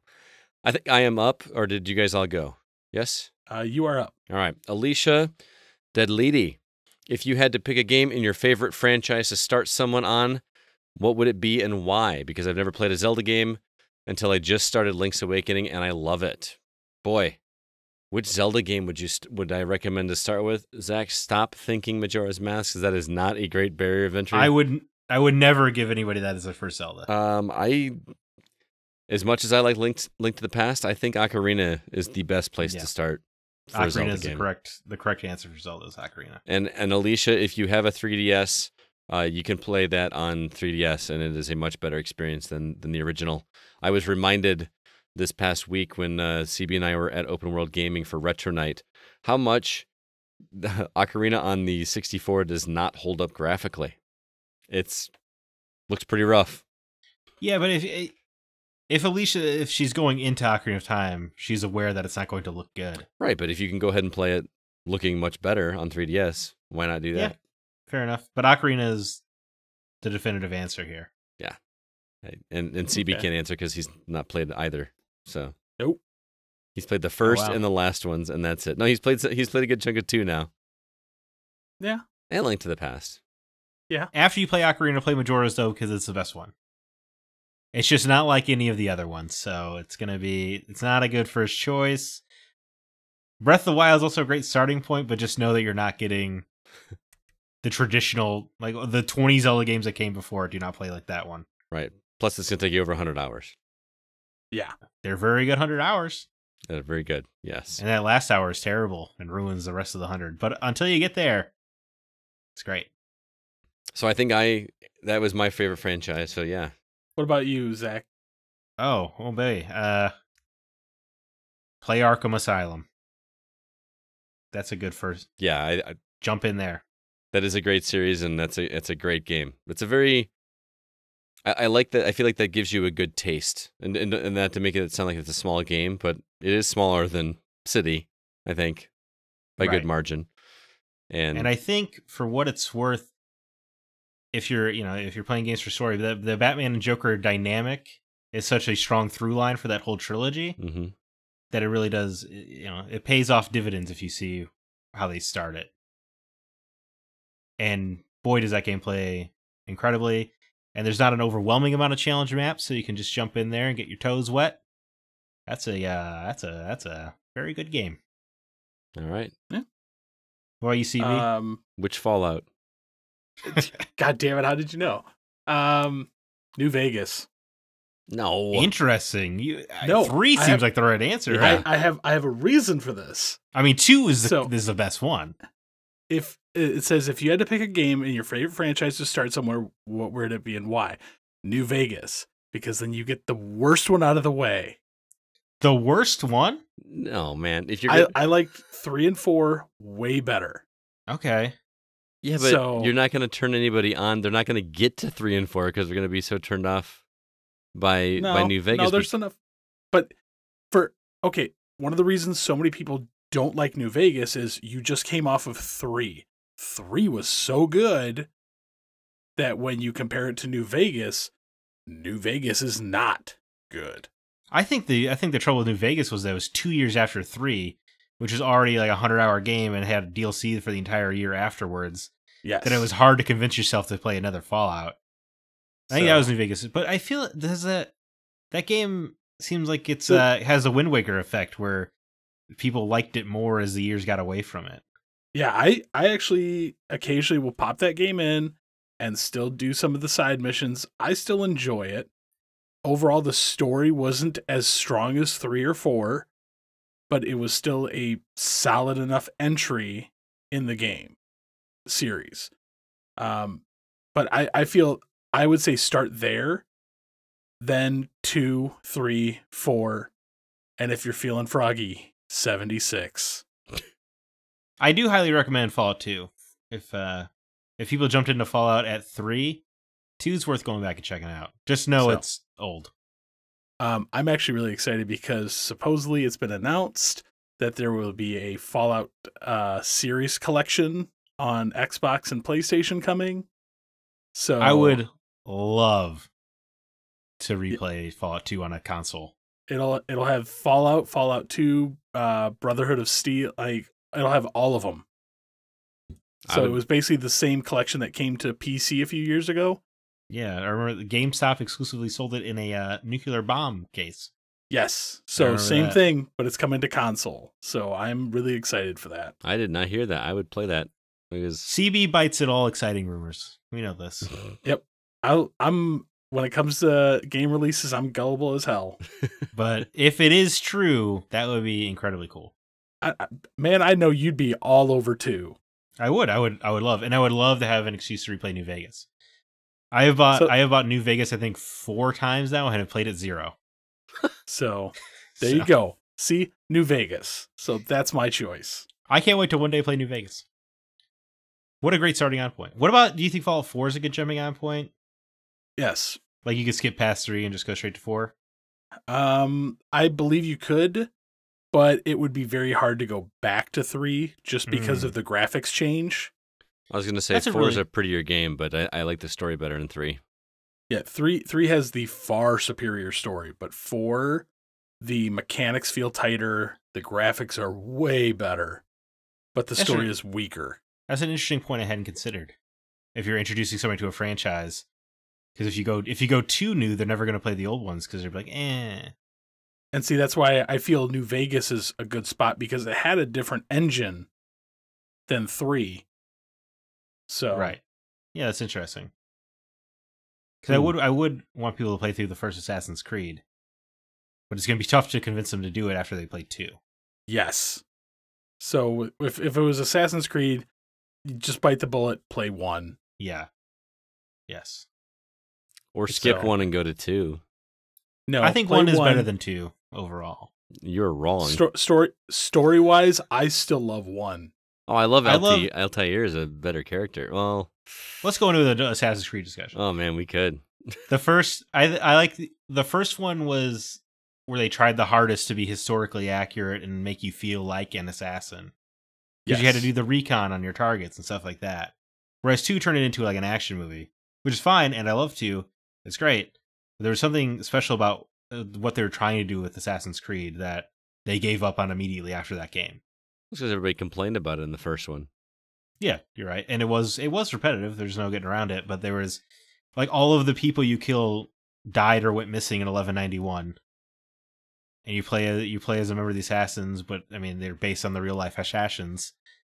And it's just, just like the ancient sect dip their feather in blood to confirm their kill. That's what you do in the game. It was kind of cool how rooted in history it was. And then, as soon as 2 pops up, they're like, and Leonardo da Vinci invented a tank. You know? The one thing I do love the most about 2, though, from that series, which unfortunately didn't get carried through the series, was building up your city. Right. Well, they tried it again, Revelations, and it didn't work. No, I didn't. Yeah, I actually didn't finish Revelations. They did it a little in Unity too. Oh, did they? Like you built up that the theater. Okay. Yeah, Revelations. They wanted you to rebuild like an entire city, and that was a bit overboard. Yes. They wanted like you could just go buy a shop front. And you're like, eh.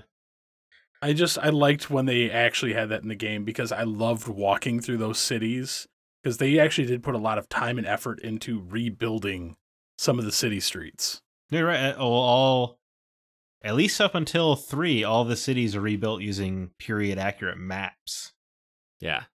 Which is pretty freaking cool. It is. Yes. Really cool. Well, I mean, parts of Unity were the same as well. No, I believe. I didn't know for a fact, so I didn't want to talk out of my butt. So, but I believe you. But that was I think it was like London where they kind of started going off the rails. Yeah, but that was genuine time travel. That's the closest we'll ever get to time travel. The Assassin's Creed games. Yeah, weren't there some schools that were talking about using one of the Assassin's Creed games, like in a history class or whatever, to show them? It was Unity. Was it Unity? Well, Unity, they were talking about using the mapping that they did for Notre Dame for rebuilding. Yeah. So because it's pretty accurate. That's interesting. So we got to move on. CB. So anyway, Alicia, yeah, your question about Assassin's Creed has been answered. We got a lot more questions to go. We're running out of time. I'm gonna steal this one. Okay. So feel free. Jordan Derringer High wants to know which version of Godzilla is your favorite, and I will go with Shin Godzilla. I don't know how to answer this. I've seen the Matthew Broderick one. That's the only ones I've seen. Ugh. That's the only one I've seen. That's actually not even a Godzilla. That's not even Godzilla. That is now referred to as, that has been retconned. The character's name is now just Zilla. Really? That seems American, though. Zilla. So, yes, they actually retconned that character into a new subclass of the Godzilla species, and it is referred to as Zilla. Zilla the killer, you know what I'm saying? I take it back. I did see the newer one. Not the most recent one, but the one that... the Gareth Edwards Godzilla. Did it have Bryan Cranston in it? I would say. Yeah, I saw that one. But that and the Matthew Broderick ones are the only ones I've seen. Man, you need to get educated on kaiju. What about the animated series Godzilla, where he helped out those kids that were on the boat all the time? Oh, with Godzuki? Yeah, how about that one? Man, I remember that. Throwing back to the 70s animated. I somehow watched a couple episodes of that bad boy. I have it all. So I am not surprised. I'm a massive Godzilla nerd. In case you didn't know. Yes. Oh, I did know this. I must have loved. Are you excited for Versus Kong next year? Yes. Yeah. So I do want to watch those movies. I think it's kind of a fun idea. Oh, the originals or the new one? The new ones where they kind of built the Kongzilla universe. Oh, they're pretty good. As far as Americanized Godzilla. But they call him Zilla? They call him Zilla the Killer? Nope. It is now back to the original Godzilla. But you have to remember there's like Toho and then Universal. There's a lot. I mean, it's close to 30 films now. So wow. You ever play a PS2 game called Rad? CB? Robot Alchemic Drive? No, I haven't. You played as giant robots that fought kaiju. Deal. I'm in. So I thought, well, and then they did this neat thing where you play as a teenager who's controlling the robot, like via remote control, but you can only ever see the robot through your first person. So you had to position yourself around the city during the fight to get a better view of the action to control the robot. It's a pretty unique hook. I love those. Like, do you remember Big O? No, it sounds filthy though. No, it's not. Well, there was an animated series. I know Nate knows it. But there was Big O, Zone of Enders. That one I know. I love anything mech and kaiju. So you gotta check down Rad. It's pretty expensive on the retro scene, but great. Anyway, Christy Flores. Wait, yeah, Scott didn't have an answer. It was Matthew Broderick. Christy Flores asked, if you get any classic remastered, not remade, but simply remastered, what would it be? I was thinking it'd be neat to see The Legend of Zelda remastered. I can't believe I said that. Yeah, I'm going to say Metroid Prime. I would love to replay that game with current control scheme and prettier graphics. Yeah, could you imagine dual analog controls on that thing? Dude, that would be so fantastic. Going back and playing that game now, I'm like, how did I play through this entire game like this? But doing that with dual sticks, or even, I mean, I know they actually made those games where you could play it with a Wiimote at one point, didn't they? Yes, they did. They had Metroid Prime Trilogy on Wii. You're right. But Steelbook, I think. Yeah, I think I would still rather have that game with dual analogs. But yeah, I want to play through that game again, but I don't want to play it with the original controls. What you guys? In terms of just So you're talking like a shot for shot graphical upgrade thing. I guess I would say Max Payne. The original, not Max Payne 2? Yeah. Well, I mean, it would be one package, obviously. Oh, okay. Because Chrissy frames the question in the vein of like the Spyro and Right. Crash remakes, right? Where it's pretty much the exact same game, just looks darn pretty. Yeah, I'd say Max Payne 2. Those games would be, because I love those games and they have some of the best writing ever. One of the most quotable franchises ever. They'd be nice to have them pretty. I will say, if we're doing a package deal, I don't need Metroid Prime 2 Echoes, because that game was a slog to get through. So they'll remake it Metroid Prime 1 and 3. 1 and 3. That's all you gotta do. They'll give you the cutscenes of 2. Exactly. CB, what about you? My brain has just kind of gone into overload on this question. Right, yeah, mine too. I did not see this one ahead of time. Simply because there's a lot. I mean, a lot. PS2, the PS1 Spider-Man game? Nope, I got it. That'd be cool. TIE Fighter. Yeah, there you go. That's a good one. It's a game I've never played, and I kind of regret not playing it. The original TIE Fighter. I think that with a complete HD remaster would be phenomenal. Update the controls a little bit. Yes. So, well, I think that comes with it. Yeah, you're right. So, you're right. Man, a Chaos Theory in modern graphics would be beautiful. All right, we're gonna move on to Facebook now, guys. Let's go through these a little bit quicker. You mean Discord? Or Discord? Yeah, well, you just have a little bit of fun with your life. I mean, come on. Well, I don't want to bore people with a 2.5-hour episode here, but well, if we're good at our jobs, it shouldn't be boring. Okay, you're right. Fine, we'll go on. But Aged Bat Dad says, I want to know if there will be a new Batman game. I am really enjoying Arkham Knight. Zach, I feel like you got to answer this one because there's been murmurings about the next Batman game. Something about an owl. That's all I know. There'll be a new Batman game. It'll come out of Warner Brothers Montreal, and it'll be about the Court of Owls. Court of Owls. What does that mean? Isn't it supposed to have Damien? That was the original pitch, but it's been all but confirmed that version of the game got canceled. Man. Because they had a bunch of weird redesigns of characters like Two-Face and stuff as well. I'm down with the court.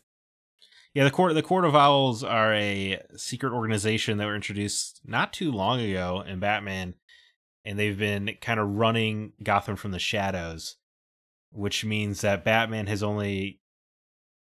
Batman thinks of Gotham as his city, but really it was always the court city, and they kind of allowed Batman to operate. Oh, interesting. It's kind of the crux of the story. And they really just beat him down mentally and drive him crazy in this labyrinth for several issues. It's pretty wacky and cool. And it's a storyline where Batman loses, which is great.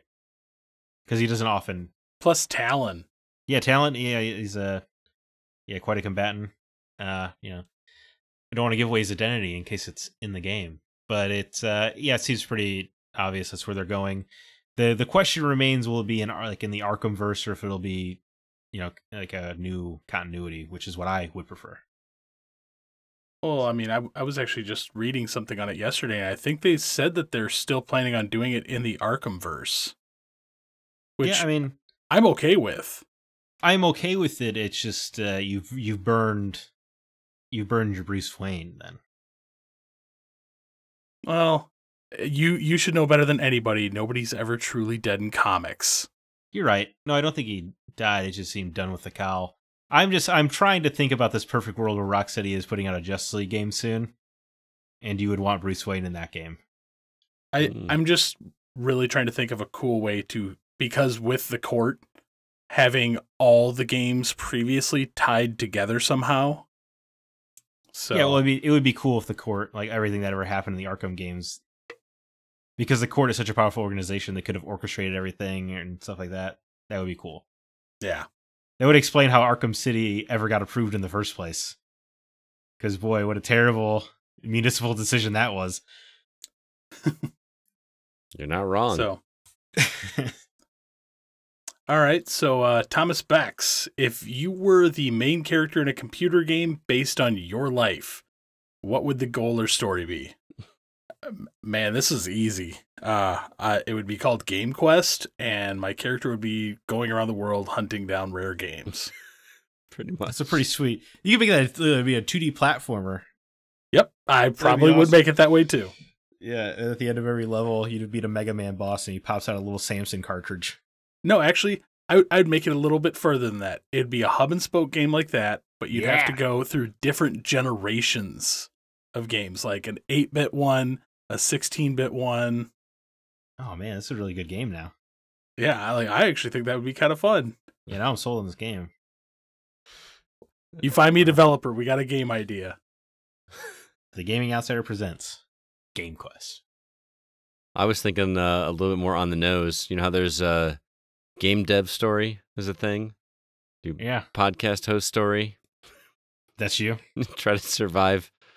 You know, there's a lot of management that goes with this that I never knew was going to be a thing before I started doing this. Oh, podcast simulator. I was just say teacher simulator. Could do that. Fight off the kids with a stick. Got to learn how to differentiate all that. Probably makes sense. Zach, what about you? Barista Brothers? Mine would be a choose your own adventure book, but you have to make the wrong choice every time. Oh. There you go. If you pick the right one, it's game over. No. Exactly. Yeah. You have to make the wrong choice every time. The back of the box would just be, I always make things difficult. Yeah. I like it. I like it. There you go. That's my game. But at the end, you get to write comic books. There you go. So that's the ultimate goal, really. That's after the credits. Oh, okay. You're long in the grave. Anyway, Drew Ross. So are you guys done? Or Yeah, that's it. Go for it. Okay, Drew Ross.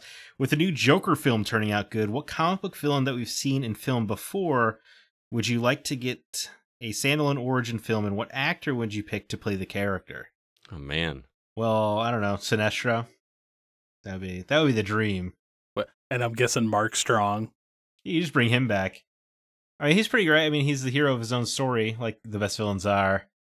But that's quite far. They haven't even nailed Green Lantern on the screen yet, so you can't really do a Sinestro yet.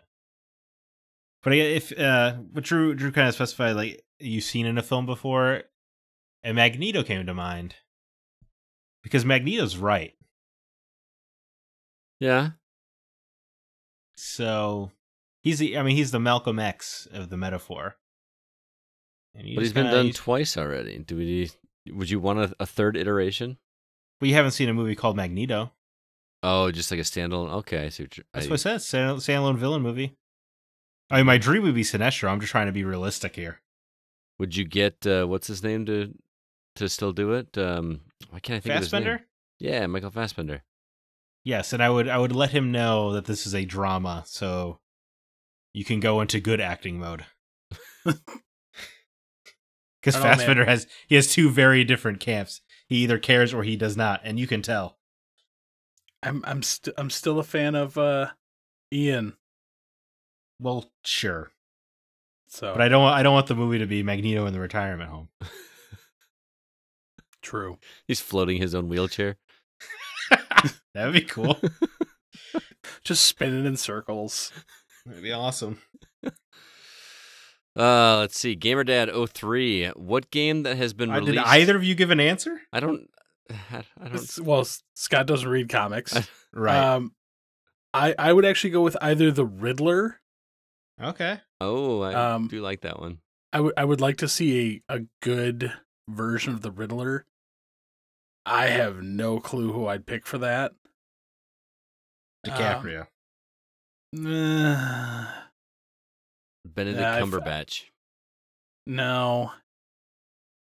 I like Cumberbatch. Oh, no, the guy that plays Sheldon. Just keep that Jim Carrey thing going. No, put the ridiculous comic actor in. No, it doesn't have to be because Jim Parsons. He's over the top, but that's part of the way he was written. I mean, we've seen him do. He can be. I'd want to see the more dark and brooding Riddler. Wouldn't you like to see Jim Parsons dark and brooding? No, I'm good. I'm good without that. Yeah. Yeah. Oh, But yeah, I would definitely probably have to say the Riddler. So That's a respectable choice. I do like I that. mean, How about Is that- Catwoman and you bring Halle Berry back? no. Does she play Hell basketball? no. Hopefully. That was such an uncomfortable scene. But yeah, the Riddler's my choice. I'm struggling to even think of comic book villains that I can't think of one. I mean, You could do a really strong Kingpin movie with the D'Onofrio. Okay. Okay. I mean, the first one that came to mind was Whiplash, just because I don't know anything about that character, and everyone made fun of that movie. Yeah. And What I'm intrigued. I was intrigued by his story and want to see more, but I don't. Well, now that you said that, now I want to see the Mandarin done properly. That was kind of a fun bait and switch, though, I thought. No, it wasn't. Because I really wanted the real Mandarin. You'll Man, you never could do catch me. You probably do a tremendous Luther movie. Yeah. Yeah. Get that'd be Jesse As long as Eisenberg. you keep Jesse Eisenberg out of it. Yeah. I don't know if he's the right choice. Bring back Kevin Spacey for it. I don't think we're allowed to. I don't think Well, so. This is my world. Okay, well, in my world, Mark Strong's Sinestro in the highest grossing comic book movie of all time. All right, can I go into Gamer Dad's question now? Yeah, Yep. you can't get out of here. All right. Sorry, I wanted to let CB answer the question. I thought he had already answered it. I apologize. GamerDad03 wants to know, what game that has been released right now or in the future would you like to be a voice actor for? Cyberpunk 2077. Sure. I mean, NPC. I mean, I could find a way to hide in there. You could be Keanu Reeves. No, Whoa. I couldn't. Oh man. No, you know what I want to do? And this is a safe, easy answer. I would want to play opposite Sissy in Firewatch. I would want to play the dude role. I think that would be awesome. I love that story, and I find her charming, and I would love to just work with her. Wow. That's Yeah. a good answer. What about you, Zach? I'll be Sam Fisher in the inevitable reboot. How about that? Wow, that's some. You know what? I'll be Duke Nukem. I would play that game. There you go. Yeah, John St. John, when he's retiring, I'll step into the role. You'll take the boots. I want to have him back on again so you guys can duke off. I feel like he would not appreciate my impression. Probably not. He does not No, strike me I as- bet you he would. He would just give you a hard time about it. Yes. This impression sucks balls. I got balls of steel. That's all. Yeah, I'll do Duke. I already got my voice down. All right, CB. David Newman. If money was no concern, what kind of trip or activity would you do? This is really easy for me. I want to go back to Ireland. Yeah, I knew it. I'm sorry, man. I want to go back, but I would actually change the second half of my trip. Instead of going to Paris, I would go to Rome. Okay. So I love it over there, man. It's a great place. Beer's great. People are great. So I would like to visit there as well. Especially now that I got a friend out there that I know I can visit. Makes it a little Who's bit your easier. friend? Thomas Becks. Oh, okay. Yeah. What a guy. I would go to Japan. Yeah. Yes, that's exactly right. Need to buy some new undergarments. It's so I would bizarre. love fresh sushi out the conveyor belt. Sounds incredible. I mean, it's just, well, you grow up a gamer, right? Like, Japan is this weird fantasy land to you the whole time. Yes. When I was a kid, all the games came out there first, and that doesn't really happen anymore because everything's digital. Get it right away now. I want to go there. I'm going to time the trip to when the Square Enix Cafe has the Nier theme on rotation. Mm. And I spend a couple. I got no money there, so I'll buy everything on sale there. It'd be great. I don't know. I mean, the magical fantasy land of Japan sounds wonderful. I'm super boring because I wouldn't go anywhere. I would just take the money to just completely stay home and be able to take the time off of work and do nothing. I think that's the way to go.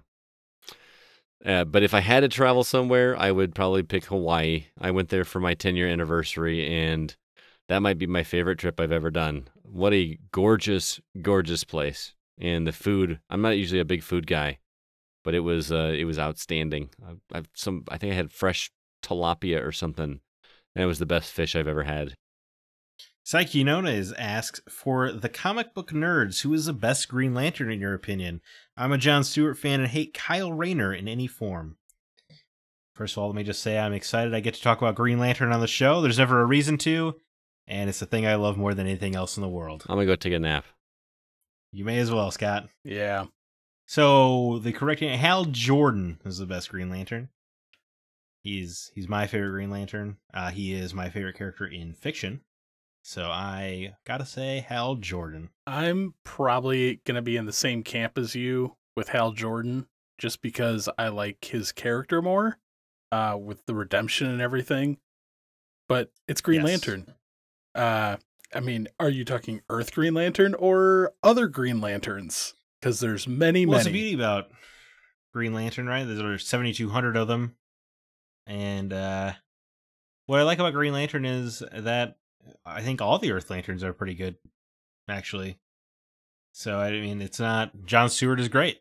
Guy Gardner is a lot of fun. I think Kyle Rayner has a lot of heart that's really good for the character. And, I mean, Hal Jordan had the benefit of being the main character while the greatest Green Lantern run was happening, when Jeff Johns was operating the title. Yeah.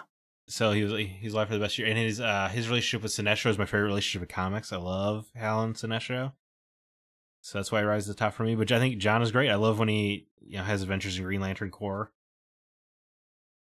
Yeah, I think they're all great. I will say my favorite is Ryan Reynolds. Shut up! Get out of here! Get out of here! Ryan Reynolds, who was supposed to be playing Hal Jordan, but was really just playing Ryan Reynolds. Yes, very much so. That's why I said Ryan Reynolds. But so who's you said Hal Jordan? Hal Jordan, just because, I mean, I'm more of a Red Lantern fan. So who's your favorite Red Lantern? I actually wait, no. Orange Lantern. Yes, please? simply because mine. Yes, mine. He is the seagull. That's like the wonderful thing about the Lantern comics is because there's so many different aspects to them. Like Hal Jordan.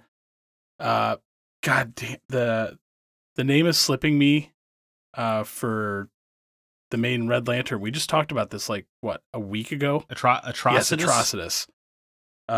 Just because I like the idea behind his character, like having your family taken away and then just going pretty much insane with rage.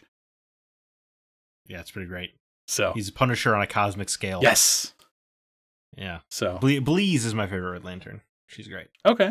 I got big plans for her in this Green Lantern story. I hope to tell in my lifetime.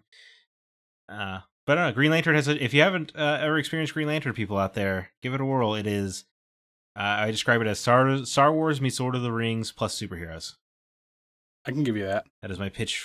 That is my pitch for Green Lantern. And there's such a mythology to it that's so expansive and grandiose and wonderful. And you really don't have to care about DC at large to enjoy Green Lantern, because it kind of exists in its own little corner of the galaxy.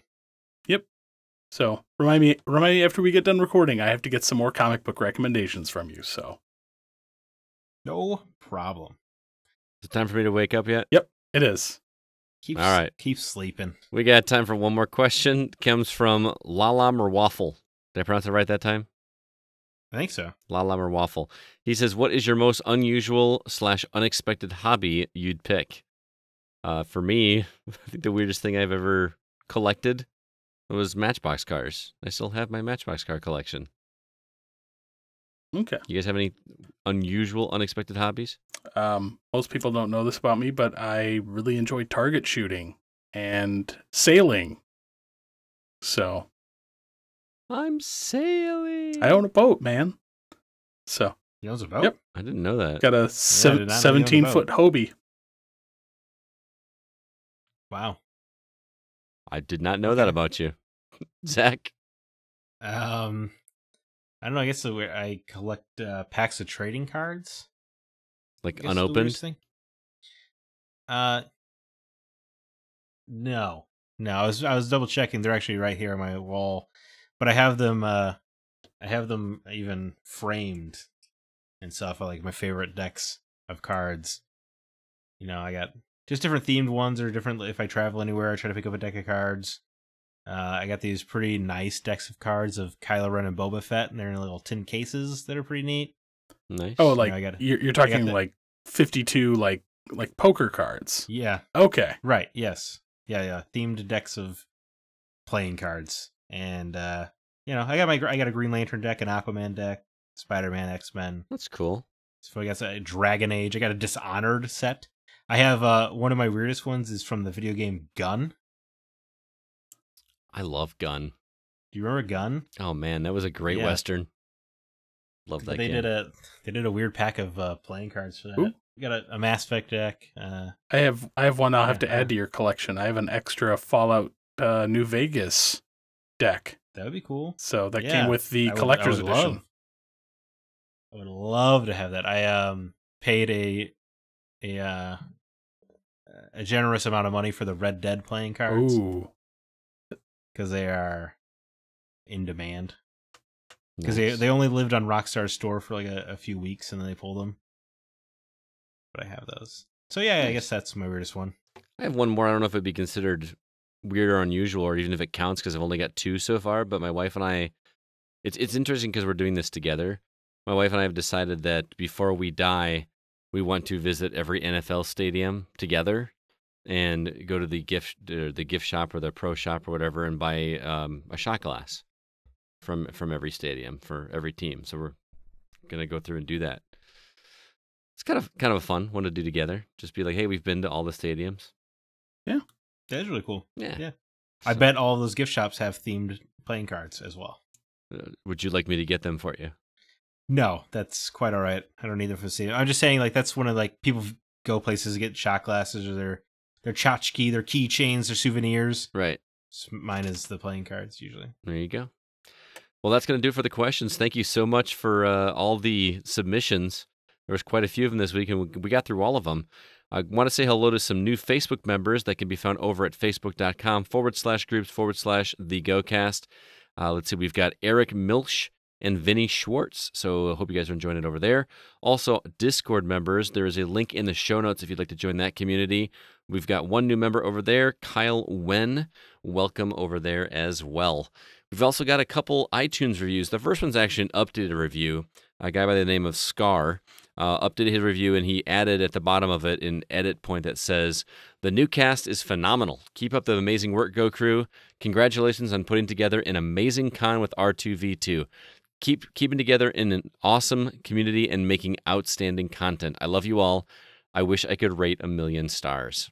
Awesome, Scar. Thank you so much for that. That's really cool. And Aged Bat Dad also says, I just want you guys to know that I love the cast. It was great meeting all of you at R2V2 2019. I'm looking forward to R2V2 2020 if you can make it happen. Keep up the great entertainment. And Aged Bat Dad, thank you so much for the comment. And R2V2 2020 is already in the works. We are already trying to put some things together, so it definitely will be happening. Yeah, God forbid we rest. I mean, it's a year away, man, but early development.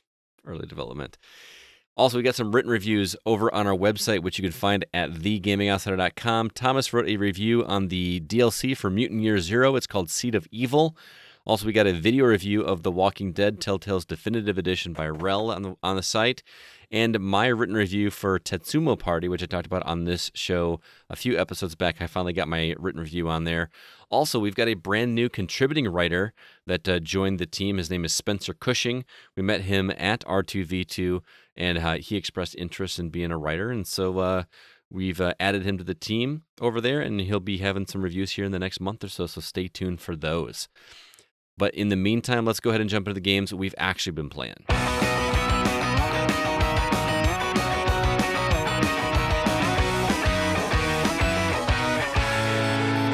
Zach, what new and exciting things are coming up for us to purchase in the coming week? Sea of Thieves Killer Atlas comes to Xbox One October 8th. Mm-hmm.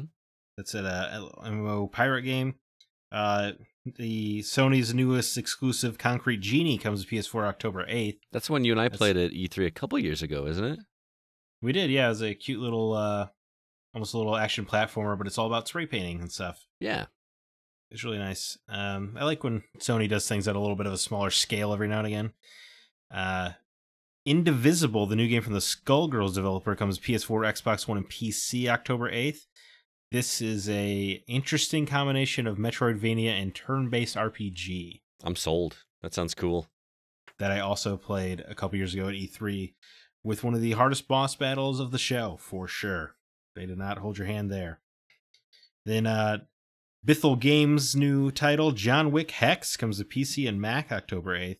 Mm-hmm. Not featuring the voice talents of Keanu Reeves. That's pretty funny. It's kind of a shame. He's in Cyberpunk, but he's not in the game based on the movie he starred in. No, but this is from the developers of Thomas Was Alone, Scott. Yeah, so. I heard you say Bithell. Yeah. Okay, good. I'm glad you know your stuff. Yeah. I love that guy. Trine 4, The Nightmare Prince. PS4, Xbox One, PC, and Switch, also on October 8th. It's a big week. October 8th is getting hit hard. Sure is. And by the way, Trine 4 has Chad Cusick written all over it. Perfect. Well, you better play it then. Mm-hmm. By the time. Ukulele and the Impossible Lair. PS4, Xbox One, PC, Switch, October 8th. Ukulele has life. And it's getting some pretty good reviews already. I've seen some of them on Twitter. Which is interesting because the Kickstarted one got trashed. Right. Well, this is more of a 2D platformer if I'm understanding it correctly. No, it is. It's just fascinating that the game that is the spin-off of the game that got Kickstarted is good, but the actual Kickstarter game was not. Hey, you learn from your mistakes, right? Absolutely. And Asgard's Wrath on the Rift comes October 10th. I only put this on here for CB because he plays all the VR games. Yeah, but is this one coming to Quest?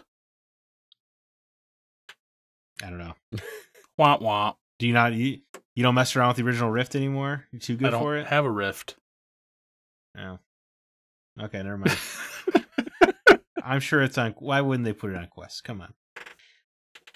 Then the big release of the week, Killer Queen Black, PC, Switch, October 11th. Oh, This is a game. This is a game you don't understand until you play it, and then you are a believer.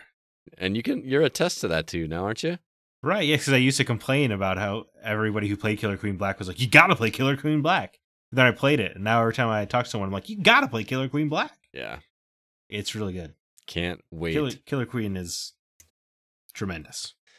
All right, thank you for that, Zach. We're going to go ahead and talk about the games that we've been playing. And just as a quick mention, we do have links for all of these games that we've played so far in the show notes that you can click on if you want to see what we're talking about. And Zach, why don't you kick things off, man? Oh, yeah, sure. CB, you've been playing the new Ghost Recon game, Ghost Recon Breakpoint. Try to keep me awake for the next several minutes. So I actually really enjoy this. I'm not surprised. CB. Yeah, well, it's Ubisoft. He's got 20 hours in this game already. I've got over 20 hours in this game. I wish I could be surprised by that too. So for fans of the Ghost Recon series, it's their newest entry. It looks beautiful, hands down. Gears 5. I thought Gears 5 looked amazing in 4K. Nope, this looks better. So, big open world similar to Wildlands. Gunplay is a lot cleaner, very fluid. Overall, this game feels very stealth-like. Okay, I feel like that's a bit of a departure. Like Wildlands gave you the option for stealth, but I feel like the shootouts were what it was catered towards. And see, when I played Wildlands, I was very much the run and gun, like just run in, smash everything. Nope, the AI is a lot smarter in this. That's good. That excites me. That makes me feel like it's more of a Ghost Recon game. I've definitely been kind of circling the camps that I come across and picking them off slowly, because if you try to rush in this one, you will get wrecked. See, that sounds like a Far Cry game to me. Like with those outposts that you got to clear out. That's the feel I got from looking at the trailers and gameplay. Is that accurate? Yes. but there's the big open map that kind of reminds me of Just Cause. But then there's a bunch of side missions around the map in the different provinces. There's your central hub area that you get missions from. You go out, you do them. There's just a lot to this game. There's side missions, faction missions, the main story, searching around for guns, just to kind of add to your collection. Isn't there also survival mechanics in this one? Yes, you have to drink water and you have to craft and eat food. Do you have to pee? No. I'm waiting for that game. That was Duke Nukem. Is it? No, it's Death Stranding. Yeah, oof. Can't wait for that one. Is Breakpoint, you said survival mechanics, are they overwhelming, overbearing, or are they just kind of like... No. Like something you just have to take care of every now and again? What happens is, over time, your stamina bar decreases, and there's like a red line that starts growing into it. So you have to like drink some water, eat some food to gain your full stamina bar back. But man, does it feel like does it feel like a chore, or is that no? Or It's, is that it's not a chore at all. It's just more or less something that's there. It's like, hey, drink some water. It almost feels like they added it into the game to remind the people actually playing the game, like, hey, drink some water, take a break. Right, yeah, I'm curious about what it adds to the game, if it's so easy to just kind of... Not much. Sidestep. Okay. Yeah, interesting. Because I feel like they made a big deal about that. It's going into the... Maybe on the higher difficulties it could be more detrimental, but on just normal, it's nothing crazy. Okay, but it's but the stealth is fun. Yes. I originally started the game trying to run and gun and got immediately wrecked. And I was like, I need to rethink how I'm going to play this game. So would you classify this as a looter shooter? Because that... Oh, God. Not to the level of it's Borderlands. Or The Division. It's very much like Division in that aspect, because the guns are stronger and they add more things like bonuses as you gain higher levels. But overall, I wouldn't say it's as in-depth as The Division. Okay. So it feels kind of like a cross between Wildlands and The Division to me, because I spent a lot of time in both games. So I'm not overly a fan of like having to constantly upgrade my things, but they've made it very streamlined to do so. So, I'm just still like struggling to wrap my head around how this game works, because I mean, it seems like you have to pick your operative or your class, and you're just running to different. You're just doing the clearing the outposts, and that's doing the whole the game. Outposts, doing the story missions, just kind of traveling around, like breaking. It just kind of sounds like your standard open world structure. Yeah. But a lot of people are reviewing this game poorly. You said, right? So I know initially a lot of people were like crapping on this game over microtransactions. I'm 20 hours in and I have yet to see one. Right, they also updated and changed them, right? I believe so. There was one of the early reviews said that like you're constantly being smashed in the face with like, oh, microtransactions, like you need to buy to get the things. And I have not come across that at all. I'm actually... I mean, they could have... I was going to say, well, they could have existed in the pre-release build. It could have. You know, we didn't get this game early, so... I definitely, people are complaining about. definitely will say I like this more than Wildlands. That doesn't seem tough. So I liked Wildlands. So, but I definitely like this a lot more. It's forcing me to play a game stealthily. So, which is weird for you. Yes, that a long time since we've had those. That's very different, like a very different play style for me. So, stories. How much John Bernthal can I expect? Quite a bit. Yes. So I mean, as far as a lot of the story stuff, I've seen him quite a few times already. You can actually fight him like as soon as the game begins. Like Bowser in Zelda or in Breath of the Wild? Or Ganon, You can, not you can go. Bowser. Yep, you can go Bowser. straight to him. I'm so confused. Sorry, I was thinking about all the mods I installed. Yeah, people were saying that you can actually go straight to him in the beginning of the game, but you will get horribly wrecked.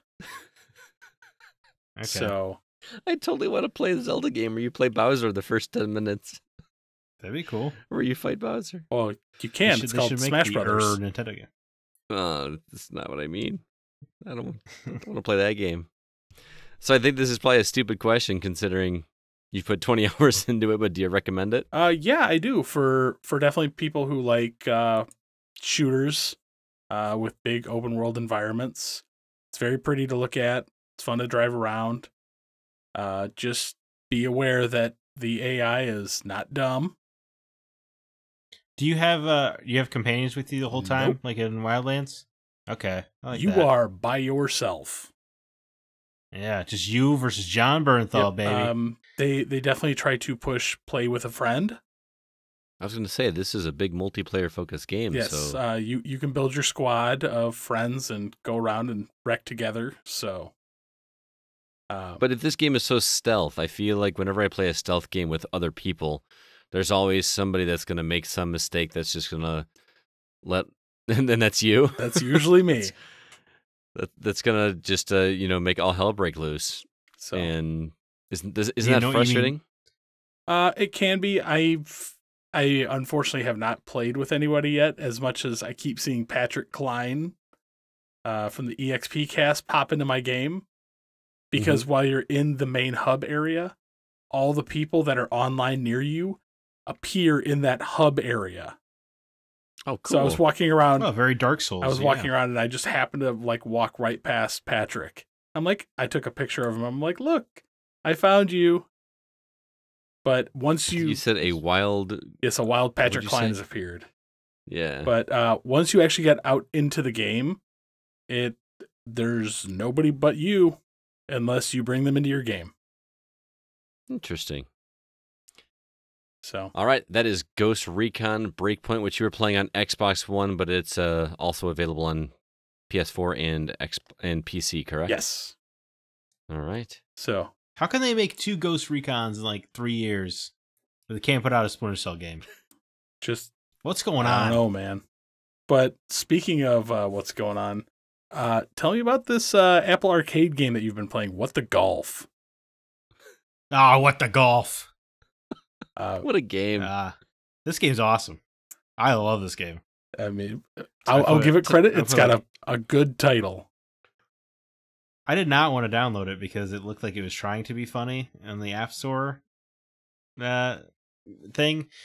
But boy, Apple Arcade. Why not download it? I wasn't and this going to game- download it until you told me to. It is full of surprises. Sure It is. It starts off, you play your little golf game. You're doing a little slide to putt like you do in any kind of mobile golf game. You slide your finger back to charge your power shot and you let go. You're trying to get in the hole. But then like the third or fourth hole, you pull back and all of a sudden you just launch your golfer down the fairway. Okay. And you get him to the hole, and then you try to shoot again, and all of a sudden you're putting the power meter itself down the fairway. Yeah, it sounds bizarre because it is, man. But here's the best part about this game is that the game's tagline is it's a golf game for people that hate golf games. And I could not think of a more apt description of this because there is no keeping track of your strokes. It's just get to the hole and move on to the next level to see what next bizarre thing they're going to throw at you, and it's delightful. So Right, it's a puzzle game in a golf trap. so you're telling me this is Frog Fractions, the golf game? I wouldn't say I would it's say that it's obtuse. more. It makes me think of Portal, Okay. whereas it's like this funny puzzle game, and you never quite know how it's going to utilize its mechanics next. Mm-hmm. So you always want to go to the next hole because you don't know what they're going to throw at you, or it's like WarioWare. There you go. Yeah, because it's all like It's a lot like bite-sized little WarioWare. levels. Because you can finish the levels in 3 seconds. Some of them. Okay. And you can jump back into the hole to try to do more difficult challenges. Some of those get pretty frustrating, but otherwise you're just going from course to course, and you never know what's going on. You might have to do a stealth mission with your golf ball and avoid spotlights to get to the hole. Yep. You might have to. It might turn into a first-person shooter where you have to shoot all the cats off of the fairway. You'll get to. I don't want to ruin all the surprises, but they take inspiration from other indie games or other video games in general and just kind of retrofit their mechanics. Like, tell you what, I read, just to give you one of them as an example, you basically play 2D Portal with your golf balls at one point. One of my favorite levels that was a surprise for me was it was a golf hole it was a 2D platformer almost that you had to get the ball, up around over one side and then back up around, and then the hole is up at the top. But as soon as you drop into the level, there's easily 50 to 75 golf balls on the course. and you pull back to swing, and normally you see a power meter. Well, now you see like 50 power meters all going at once. And you just see all of these golf balls going in that same direction, but it's based on where the ball is lying. So some of them are going to go nowhere, but all you need is that one to get through. And it's every hole just feels like a surprise, and it's really great. It even has like a hub world, would you call it? Or like an overworld? Yeah, the golf lab, they call it. Right. So like certain doors need a certain number of holes completed to be able to open up the door to open up the next level. So it's got like that Mario 64-esque collect the stars thing. Right, there are hidden areas and stuff where you can find new things. Yeah. It's and it's funny. Okay. It is. It's made me laugh several times. Especially there's so many punchlines with when you get to the hole. Yeah. And they'll just throw up a word or two and it'll just make you laugh. I feel like those punchlines or whatever are the headings that we use in our reviews sometimes. Yeah, the little subheaders. Yeah. Yeah. They're man, yeah, I can't really think of any super off the top of my head. I mean, there's one where you completed the hole and it just says super putt to reference super hot. It's pretty funny. Jesus. Right. Yeah. Like super putt. I mean, just little quippy puns that it does for whatever the theme of that hole is. It's a game worth playing. It really is. Man, I kind of want to play this, but I can't. So yeah. Oh man, yeah, you would like it too. It's in that vein of kind of Freedom Finger kind of game. I feel like, but you'll you'll do like a mission where you have to kill all the cats, and then it'll just like pop up on screen. None shall stand. Oh man, it's so funny, man. It's I can't stop playing it, and it's hard to put down because 30 seconds away is something you haven't seen yet in the game. Exactly. Well, full of surprises. I will have to borrow a friend's iPhone so I can play this. And it's long too. There is content in this thing. Okay. How many hours did you say you put in this already? I think I put it over 8 now. In a little handheld, mobile game that in a $5 subscription service. That's a lot of content. Yeah, I don't know if I've ever put that much time into a mobile game that quickly since Super Mario Run. And it's very much the entire mechanic of the game is just pull down and release, just in different directions. And they do so much with it. If you have an iPhone, it's worth using your free subscription Apple Arcade to try this game out. I agree. Okay. 100%. So I assume that you both recommend it. Oh, highly. Yeah. Okay. Yeah. I appreciate that I get to laugh so often with a video game. All right. I feel like this one's coming to console though too, isn't it? I wasn't this I think it's on the Epic Game Store already. I could have swore I saw this on one of the indie reels during the Xbox press. No, I'm saying it might be. I'm just saying I think it's already on PC. Oh, okay, gotcha. So I think. Well, I hope it does. It's great. But it seemed like it's designed around phones though. Yeah, it's because you can just play the whole thing with one hand. Right. Literally, so. Well, that is all right. What the Golf for Apple Arcade. So. Yeah. Good title. And those are the new games we've been playing. Let's move on to finish up here, just the games that we're catching up on. I finished Link's Awakening Remastered this week. Man, what a great game that is. I feel like if this weren't a remastered game, and I know this is easy to say, this would be in my top 10 for the year. I don't know if it still can be, Scott. It's your list. I don't know if that counts. Your man, list, because the game has not changed at all. It is the exact same game, and I love it for that. I forgot how good Link's Awakening was. How brilliant! If you don't put this in your honorable mentions, I'm gonna be mad. Well, I could see it making an honorable mention. I just don't know if I can, in good conscience, put it as like my favorite game of the year. The game is over 20 years old. Ooh. Putting all your these arbitrary rules on your own list. It's just well, it's going to be a weird year because didn't we have Resident Evil 2 as well? That's a new game. Technically, it's the same game story wise. I've had this argument so many times. That is a brand new video game. Well, this one is definitely not a brand new video game. This seems more in the vein of the Spyro and Crash kind of remake, or the upcoming Medieval. But it is done so well, and I forgot how sad this game finishes. It's been. I told you. I was like, wow, and because I won't spoil it because I know CB hasn't played it and needs to play it, but there's a moment that Link has that I feel like he's never had in any other Zelda game that I can remember. And do you know what I'm talking about, Zach? I'm trying to be super vague. Yeah, well, yeah. I mean, and I love this game. And it's just so sad that you never see that come to fruition. And man, you need to play this game, CB. It's so good. Yeah, I need to replay this on the Switch. I think this is my third favorite Zelda game behind Ocarina and Link to the Past. It's my second favorite Zelda game. Well, my two favorite Zelda games are the sad ones. I will definitely be playing it because I know someone has a copy that's they're holding for me. So. Oh yeah. So I just got to go pick it up from Nate.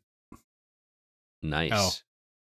Scott offered to lend me his. Yeah, I'm going to send you mine so you can play it because. Well, I want you. He bought 2 copies, so.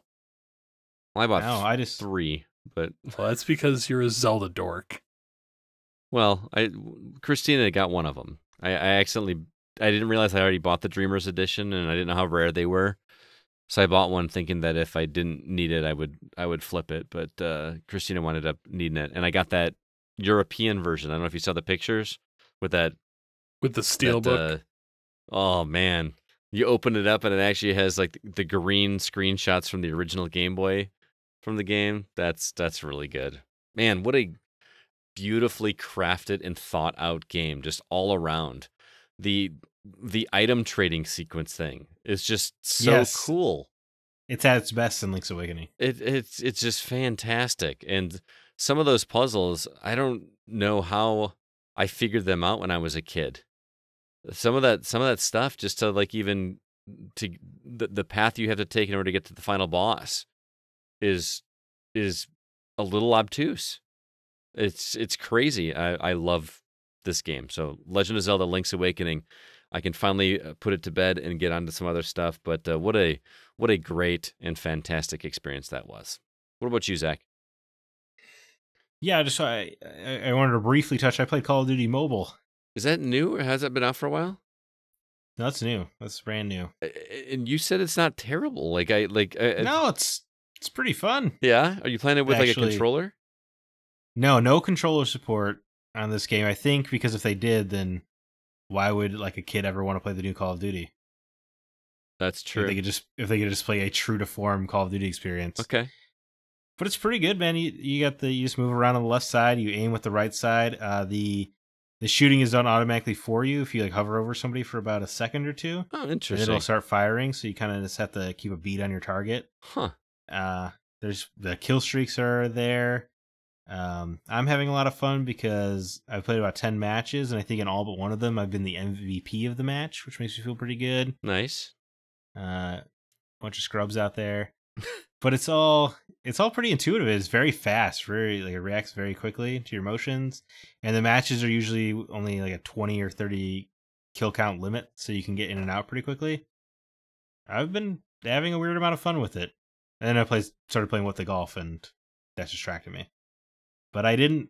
I downloaded it just so I could put the curiosity to bed, but I actually found it quite fun. Interesting. Which is cool. And there's just like a button to tap to reload, and it's good. I don't know. I don't know what to say. It's good. It does every time you do anything in the menu. It pretty much tries to remind you about the battle pass you can pay for. Right. I mean, like you click the options. It's like, are you sure you don't want the battle pass? You're like, no, I'm good. I just want to adjust the volume. Okay, but hey, what about the battle pass? Like, all right, settle down. I know there's a battle pass. Now, is this strictly multiplayer, or is there a campaign? It's just all multiplayer, but the matches are fun, and I don't know. It's quick to get into and out of, which is nice, and it doesn't have nobody's talking, so it doesn't have the annoying toxic fan base of the Call of Duty Modern or the consoles. That's it. I don't know, man. It's fun. I would check it out. I think it's going to be more fun than you think. I'm shocked, genuinely shocked. Call of Duty Mobile, who knew? Yeah, I don't think I'll be playing it for months or anything, but right, it's neat. CB, what about you? Still playing through Freedom Finger, and that game got weird. You said it was already weird. It got more weird. It, yeah, there's things that happen in the game. Unfortunately, still can't talk about them, but there's a section where you get sucked into a psychedelic black hole, and your ship takes on the form of some bodily fluids, and you have to fight a giant space baby. Yeah, it's definitely bizarre, but I will say this game, the difficulty is just ramping up. And you're good at these kinds of games. Yeah, I love shmups. This is hard. Yeah. There was one level I had to replay like 5 or 6 times just to get through the level, which for a modern shmup is not an easy thing for me to like find. So it's definitely, I've caught the bug. I mean, I sat down and played it for a good 4 or 5 hours yesterday. So, but it is bizarre. The story is strange. The level layout is really, really fun, and how they've themed everything. So I'm still music liking getting it. Progressively good too. The music's definitely taken a backseat. Okay, so the good tracks are in the first few levels. That's not saying that the music is very themed to what's going on, but in the beginning it's like, yeah, freedom, and that's why it's got that high-paced energy. But it's definitely backed off some. Interesting. Freedom Finger, I do have it. I need to get into it a little bit more, just to see what you're talking about for sure. So, all right, well, that is going to do it for this episode of the Gaming Outsider. Zach, any parting words or recommendations for those listening? Yeah, my comic pick of the week, The Green Lantern number 12. It wraps up the season 1 storyline of Grant Morrison's Green Lantern. It is wild and weird and does not read like any other comic book, and you should check it out. All right, CB, what about you? I want to recommend something for those out there looking for a like gaming backpack or a laptop bag. Sure. Mobile Edge. I have a backpack from them that I am absolutely in love with. I had just bought a brand new backpack like 4 months ago, and I've all but abandoned it for this new one. Yeah, I love this thing. And this is for your PC or your laptop, correct? It fits my laptop, my Switch, and I kind of rotate because it's got a side pouch that fits either my original Game Boy or my Turbo Express in it perfectly. And it's still got a ton of room that I could throw more into it. The thing is actually like really sturdily built. So I'm super impressed by this thing. So nice. It's got a charging port on it too, right? Yeah, charging port. It's actually just as much stuff as I have in it. It's actually still very comfortable to wear. So I'll be writing a review on it, kind of breaking it down. I'm just really surprised at how well made it is. I mean, for me, backpacks were always just backpacks, and the older I get, I want something comfortable. So, and I fell in love with this thing. So nice. I did not see this coming. Yeah. It took a weird turn for me. So. And the brand is Mobile Edge, you said, correct? Yes. Yeah, be sure to check those guys out. He is loving it. He told me when I hooked him up with this, I said, "Here, I want you to write a review on this backpack." And he says, "You're not getting this thing back." And I'm like, "Oh, okay." He loves it that much. Yeah. I was like, nope, this is mine now. All right. As for me, as usual, I still do the Packers Fan Podcast, which you can listen to the same place you hear this show. Our most recent episode, we talk about the win over the Dallas Cowboys this past weekend. So please be sure to check that out. But thank you so much for listening to this podcast. Be sure to email us if you have any questions or concerns. Our address is feedback@thegamingoutsiders.com. Until next week, I'm Scott Clark with Zach Parkerson and Chris Behrensmeyer, and we are The Gaming Outsider. And remember, there's no such thing as a bad game, just games that aren't for you.